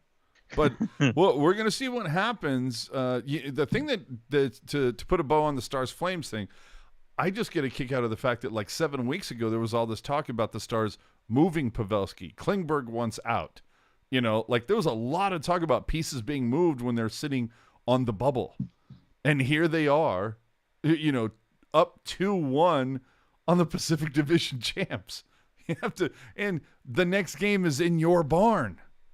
Yeah. Scrappy underdogs. All right. Finally, Oilers Kings. Again, currently happening right now. Edmonton up 2-1 in the series. LA up 2-0 in the game with 7:40 left in the second. So Oilers lead this one 2-1. Now, Jerk, I'm not gonna pile on. I'm not gonna tell everybody that you said, like 6-7 weeks ago that you took LA, because information changes, which affects outlooks. Originally, you said LA, but you changed your tune to Edmonton. How are you feeling about this? Because, dude, Edmonton's scoring fucking goals up in this bitch in the last 2 games. Dude, 14-2? I mean, the good teams find a way to win, right? And I think that's what Edmonton is. Edmonton is clearly the better team in this series. And what I did clearly say, overcoming their goaltending. Right. And what I did say was that, even though I pick Edmonton to win, I believe Edmonton will win. It would not shock me if LA found a way to win. Similarly to Dallas, they're kind of that scrappy underdog a little bit. But I think with Edmonton, I mean, yeah, you're right. The goaltending it's a little scary. I'll be totally honest with you. Yeah. On both sides.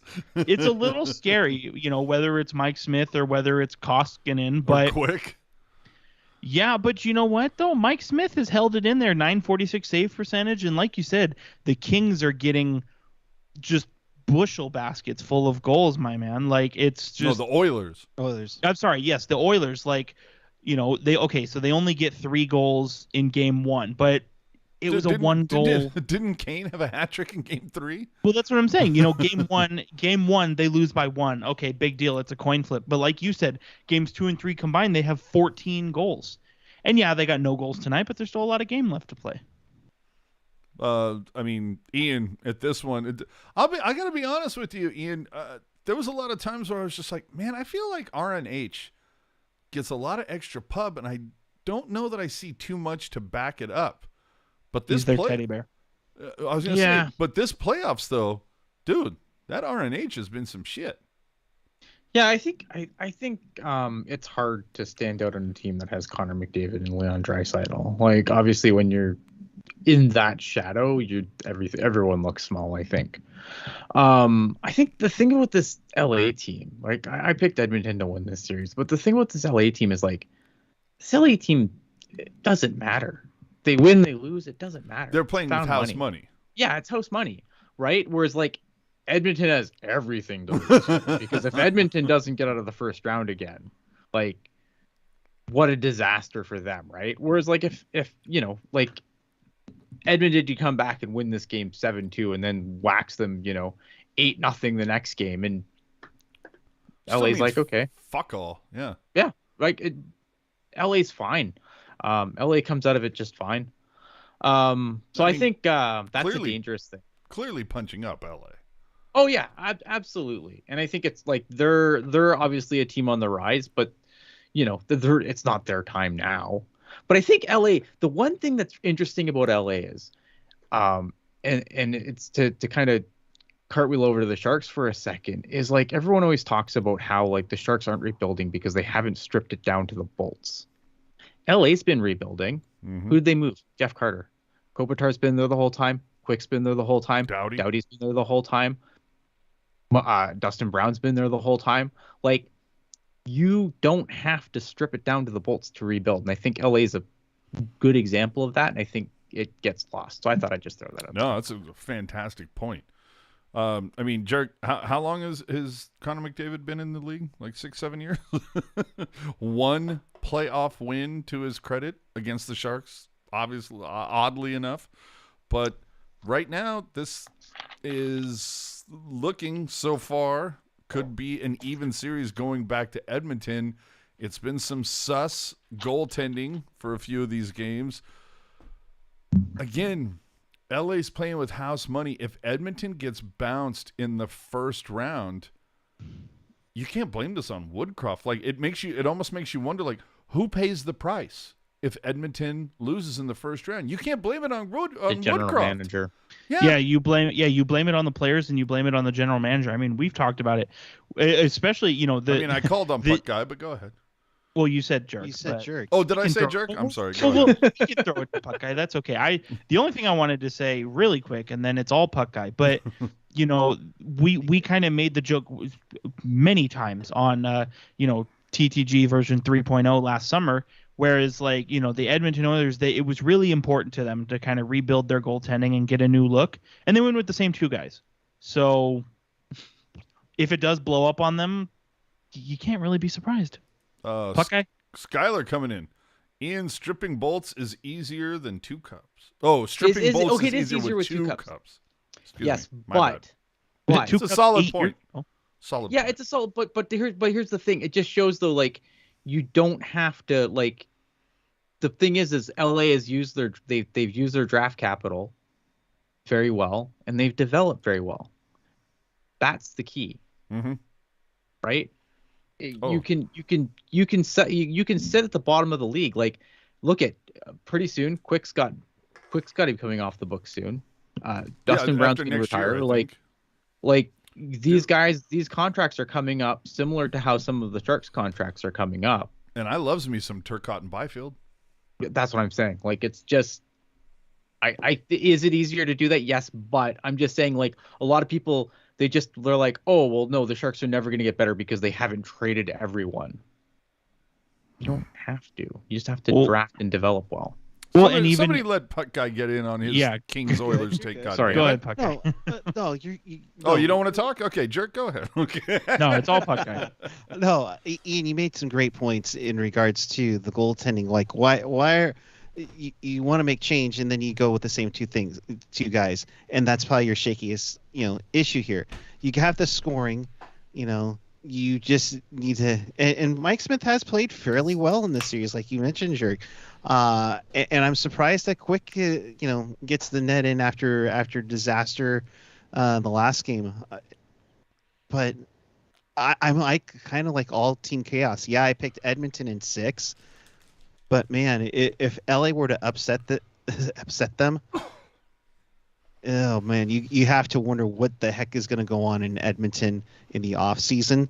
Mind you, the last 3 playoff victories for the Oilers are against the Sharks, 2006 and 2017, and it's and then to see Evander Kane tied for the league lead in goal scoring.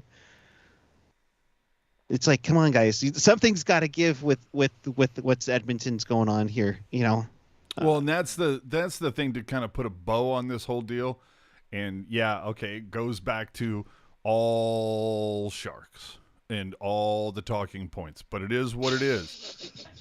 It is what it is, guys. What's Evander Kane doing? Doing pretty fucking good with Edmonton. What's Joe Pavelski doing with Dallas?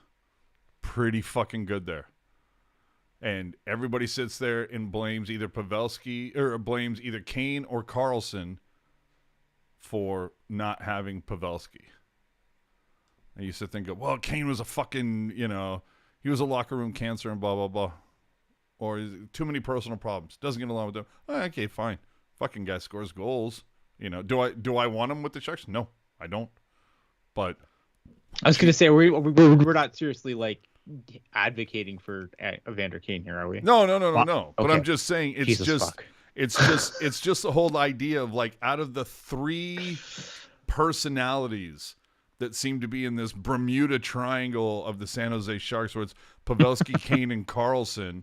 It's like, who's the odd man out on this? Who's not in the playoffs right now? Who isn't scoring goals? You know what I mean? It's like somehow the Sharks are in the fucking butt end of this joke. Can I make a point here? Go ahead. Was it a little awkward when Bob was mentioning how the team was missing their leading goal scorer and they needed 40 extra goals? It's like, dude, what does that have to do with anything now?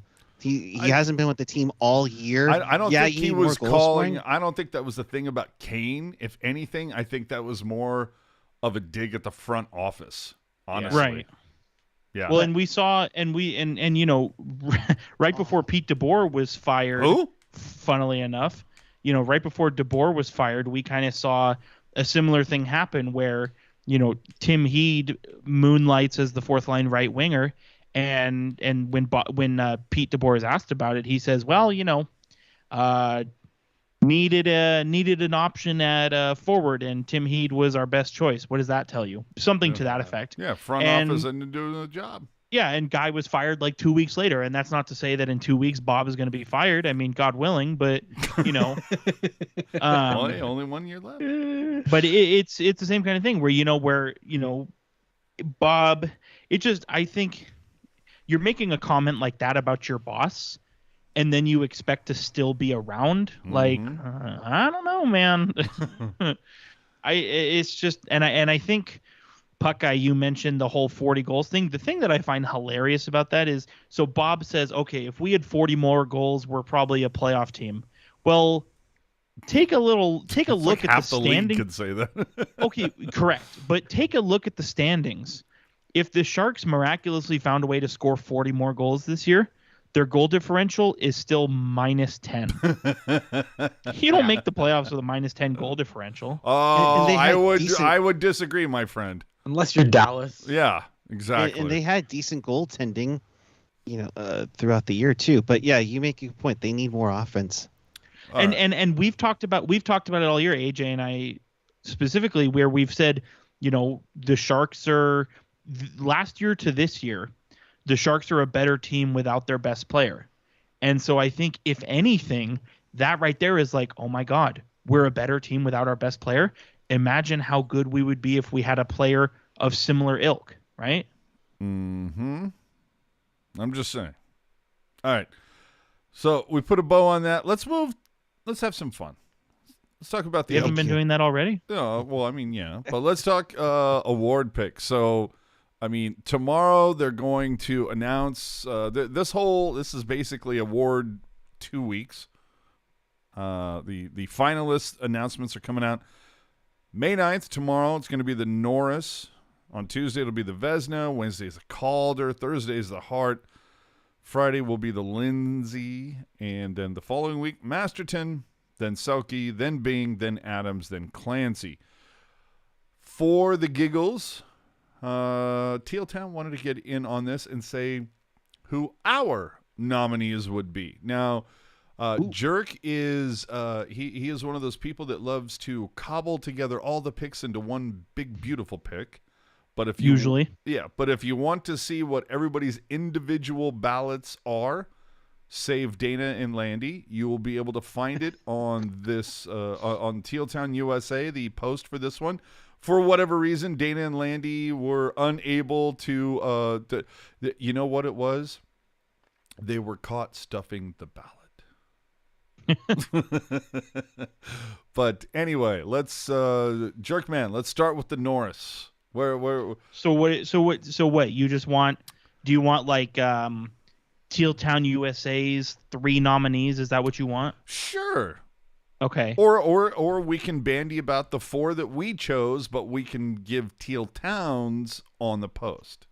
So here's what we'll do. I'll that would be more fun, to be honest. Sure. So I'll say who Teal Town USA's nominees are, and then maybe once all the awards are distributed, then we can talk about who our winner was and see kind of how we relate. But that's weeks away. So you said the Norris Trophy, correct? Yes, sir. So for the Norris Trophy, and I'm just reading these, is going to be in alphabetical order, so don't think that this is the finalist ranking or anything. It's just alphabetical order. Teal Town USA's top 3 for the Norris Trophy, they're finalists. Victor Hedman from Tampa Bay. That's number 1? No. Alphabetical order, my guy. Oh, I'm sorry. You know what? My bad, because I'm also trying to watch the fucking LA game. Go ahead. Alphabetical order. Because we don't want to give away the winner. Victor Hedman from Tampa Bay. So Yossi? Roman Yossi from Nashville. And Cale Makar from Colorado. Mm-hmm. So I don't know if anybody wants to say anything about those 3, or if we just want to shotgun through these. I don't know how you want to do it. I mean, I feel, to be honest with you, I think those are 2 out of my 3. Okay. Yeah, keep it coy. We don't want to show too much of how the sausage is made yet. Well, but I think we should just get into it. I mean, is out of all those picks, was there anybody that didn't have Yossi as numero uno? Yes. Sure. Oh, okay. I'm just asking. I think a better question to ask would be... Well, then ask it. Well, you have to ask it. I'll ask it for you. So of those 3, and again, those are what we did is everybody did their own ballot, and then we kind of took the aggregate score. And that's the brand Teal Town USA's 3 finalists. So, obviously Hedman, Makar, Yossi, as we said, of those 3, that's Teal Town USA's top 3. But there were some outliers, some heroes. There was a player who made it into one individual's top 3 that obviously didn't make it into the brand's top 3. All right. So there is somebody who felt that, who kind of, a little bit of a hero move. They went against the rest of the group, but that's fine. Here's the thing about this individual ballots. Nobody's wrong. That's the thing. You know, everybody has their opinion, and you're right. Nobody's I'm not going wrong, to say but you're some people wrong. are I'm just not going to say you're right. not as right as other people were. Sure, and there was one person who had one of Teal Town USA's top 3 finalists as their 5th place choice. So you can kind of chew on that. All right. So Vezina. So with the Vezina, and again, alphabetical order, so we're not giving anything away. Frederick Anderson from Carolina. Oh, not Vasilevsky? Brother. You understand where No, I know V alphabetical. starts in I'm Oh my poking God. fun. Frederick Anderson from Carolina. Jacob Markstrom from Calgary. Igor Shesterkin from New York Rangers. Vasilevsky didn't even make it in the top. Wow. Yeah. And, once the full ballots are posted, you'll kind of see. But there was no hero on this one. All right. There were some different choices for first place, but all of them, I believe, were appropriate first choices. Man, I'm going to be real interested to see how Teal Town's picks stack up against what the announced ones are. That's going to be interesting. All right, Calder, because holy crap, does opinion come into Well, play? and this one, I think for Or this lack of one, research. I think this one, the top, the first place choice, I think was pretty. Cut and It dry. wasn't unanimous, but it was pretty close. But I think this was the most polarizing ballot out of all of them. And you had, so again, alphabetical order, Michael Bunting from Toronto, Mo Sider from Detroit, and Trevor Zegras from Anaheim. I have no problems with any of those. Mm-mm. If those aren't the 3, I'd be shocked. Yeah, I mean, and that's the thing is we, specifically with this one, the top 3 was pretty consistent across the board, but kind of in the middle, you saw, there were a lot of outliers. You saw there were a lot of players who got 1 vote from, somebody would say, oh, well, I really liked this person, and maybe nobody else liked that person, but that one person still liked them. You know what I mean? Mm-hmm. Anybody? All right. And you know what? While we're doing this, I mean, if you have a pick, throw it out to the chat. All the people that are nice enough to join us. I mean, who's your Norris pick? Who's your Vezina pick? Who's your Calder pick? Throw them in the chat right now. We're going to move on to the Hart right now. Give us the 3 for the Hart. And chat, do us a favor. Tell us your Hart pick. So we have alphabetical order.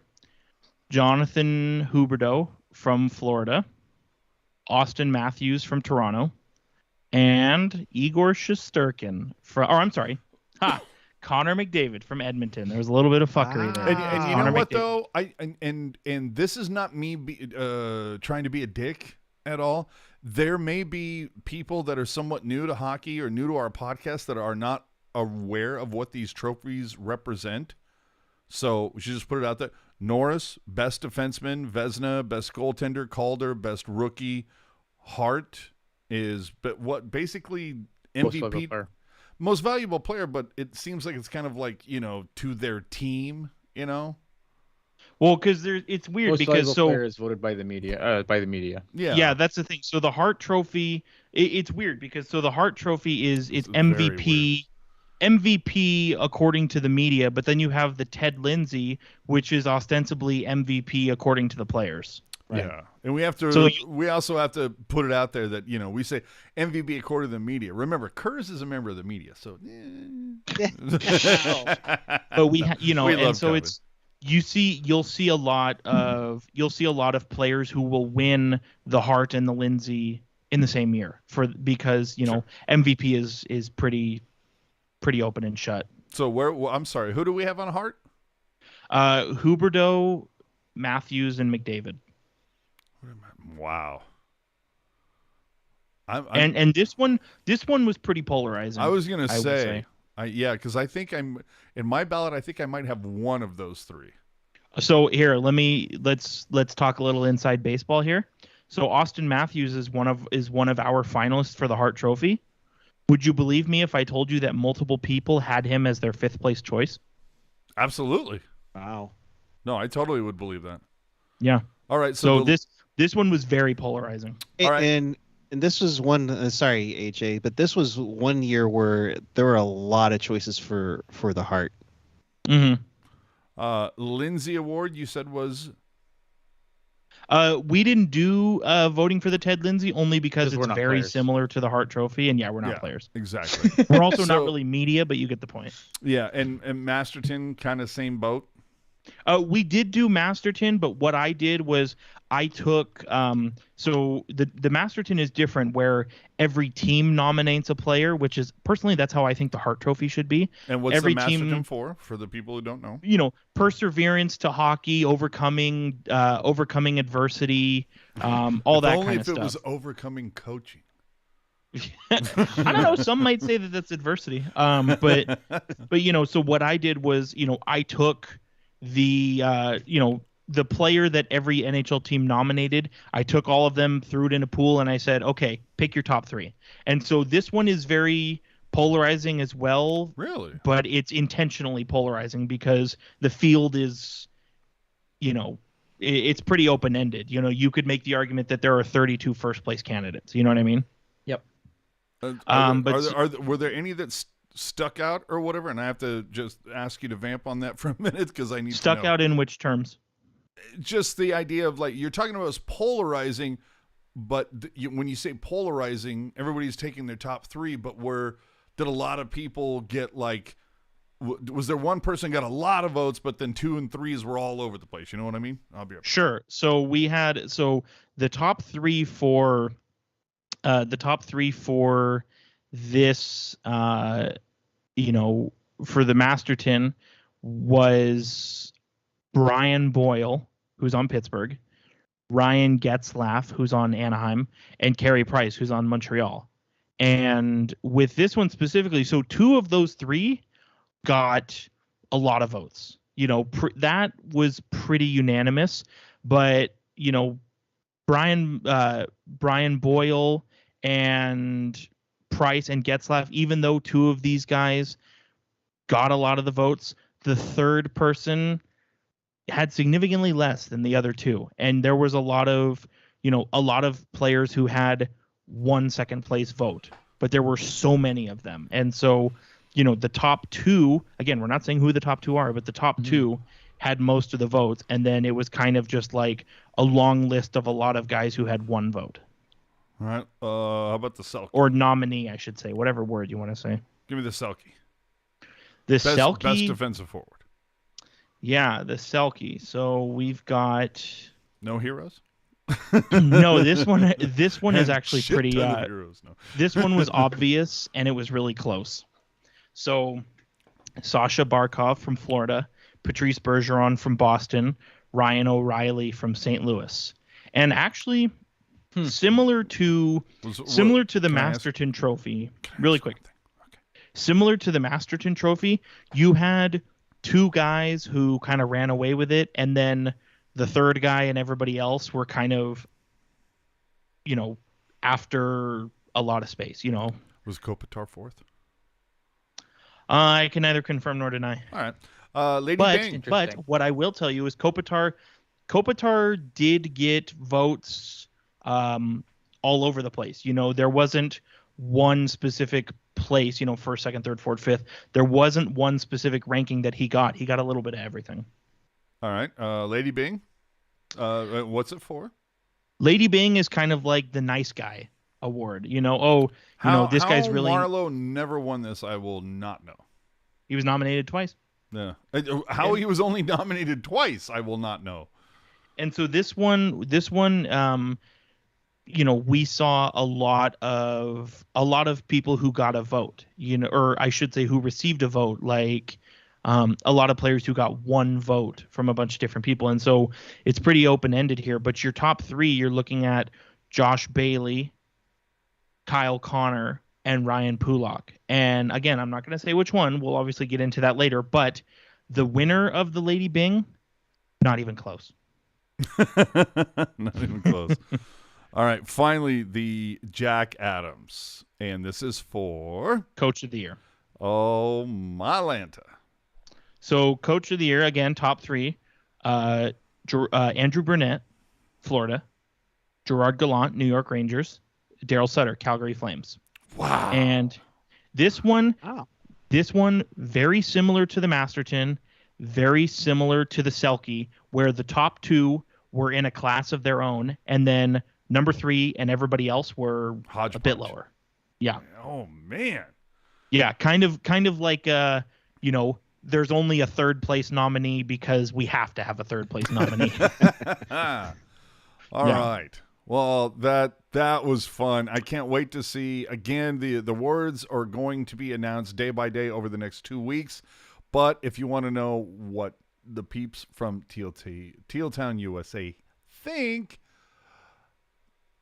we'll see how the aggregate does. We're going to post it person by person ballot along with the aggregate. Yes? Yeah, sure. We'll do something like that. I have to, I have a whole spreadsheet on it, so I think I'll need to go through it and think about the best way to present it, and then we'll put it out there. Even if I don't know if they're doing a full show this year or if they're announcing the winner one by one, but either way, we'll put it out there. Are you trying to say that you have a module? There's a spreadsheet for everything. Selke surprises me a little bit. So which one? Yeah. Selke surprises me a little bit. And why do you say that? Because I'm surprised that Elias Lindholm's not in the top 3. He did get some votes. Elias Lindholm did get some votes, but he Did those votes come from the smart people? we're all smart. No, I think I don't know. I'm It really was dumb. the Selke for me personally. The Selke was really hard for me to pick. It was like I knew who Seemed like a wide field. Yeah, well, I knew who my top 2 were, so it was like, okay, who's number 1, who's number 2, right? But then beyond that, it was like, okay, Jesus, who do I pick for 3, 4, 5? And so we kind of, again, like I said before, number 1 and 2, pretty undisputed, and then 3 and the rest are way down the line. Well, I know when it comes to hockey, if somebody asks me who I think is a big piece of number 2, it's usually Dustin Brown. But that's only when you bring up number 2. No? Wow. Cheap shot? Easy joke? I don't know. So I think with that, it's time to wrap it up. It's been 2 hours of Teal Town USA Live. So much to get into. It was Marleau's, what we think is going to be a retirement 8x8, baby. announcement. 8x8. It could. New Sharks GM. We don't know. We're all going to find out this Tuesday, 11 a.m. Should be on the Sharks Audio Network. Make sure to check that out. We talked about Radim Simek and maybe him not being so enthralled with the coaching or front office staff. We had Elliotte Friedman on Karlsson and Burns. We'll see how that plays out between now and the start of next season. And then, of course, the NHL playoffs and kind of some cool shocks and surprises.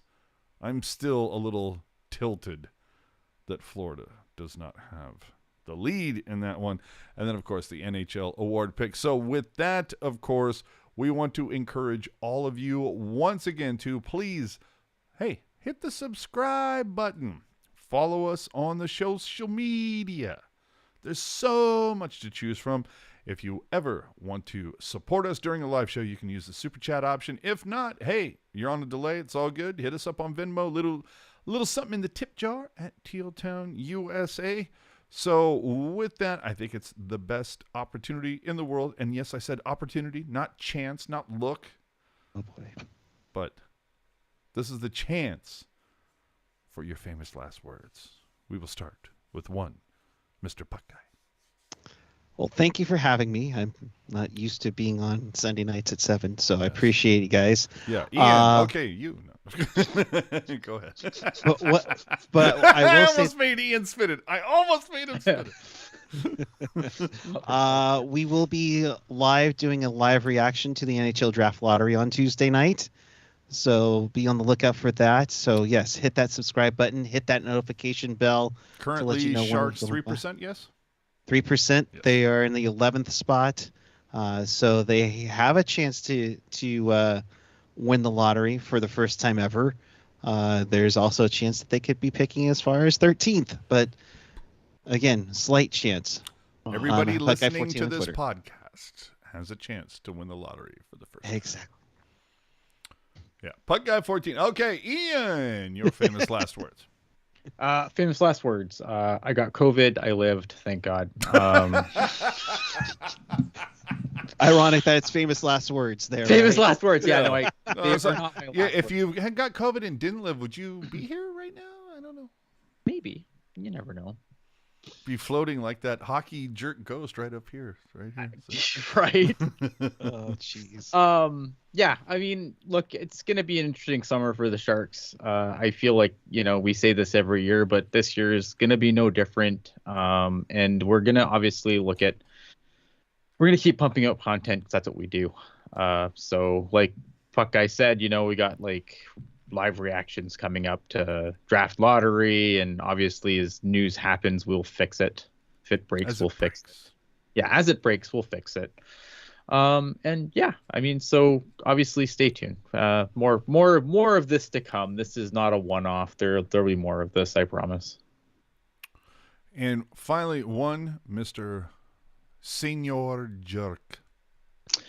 So last week, to wrap up the Pucknologist, I just looked at so.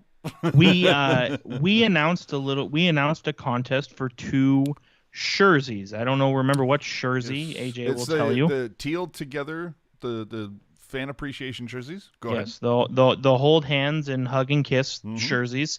And so what we said was the way to enter the contest was you were supposed to email me, hockeyjerk10@gmail.com, with your prediction for the Barabanov contract, whether that's with the Sharks or another team, and the Ferraro extension. And we got 8 people to email about the Barabanov contract, only 4 for the Ferraro extension. So what the shit?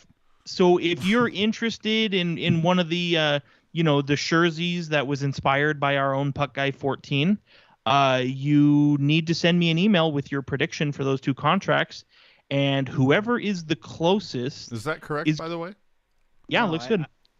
Whoever is the closest is going to win a jersey, and obviously.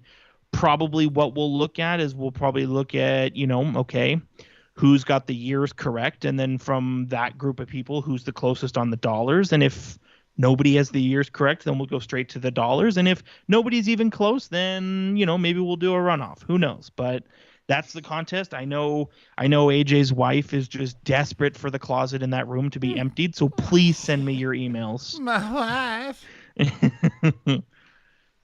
So not at the email hockeyjerk10@gmail.com. That's it. All right, come on. It's not that hard, people. I mean, you're getting a jersey. Yes, it was designed by somebody else, and it was produced by somebody else, and it was distributed by the Sharks. But I have it on good authority that it was inspired by Puck Guy 14, and that enough. Sorry. You Puck Guy.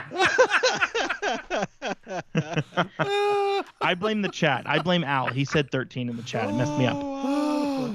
Point being, this jersey was inspired by something Puck Guy did. I have it on good authority, and that's reason enough to get into this email contest. I have to correct you, Jerk. I had nothing to do with this design. But this design, sure, but the terminology, someone else might say something about. Yeah, there you go. Oh, yes, that's very true. We have receipts on Jerk. Does Puck Guy 13 point. just have like an evil goatee? That's what I want to know. Yeah, well, you know what? Here's the thing. Doctor Strange is not the only one who can traverse the multiverse. We can too, and Puck Guy 13 is out there somewhere, and maybe we'll have him on the show. Oh my God. All right. So with that, remember to subscribe to us on YouTube, follow us on social media, listen to the podcast, blah, blah, blah. You know everything. So we're, again, as Ian said, when Sharks news breaks, we're going to be here to fix it. And it's going to be live. But I'm last in line for this. So my famous last words, and I've been waiting a week for this because I have something to say. My famous last words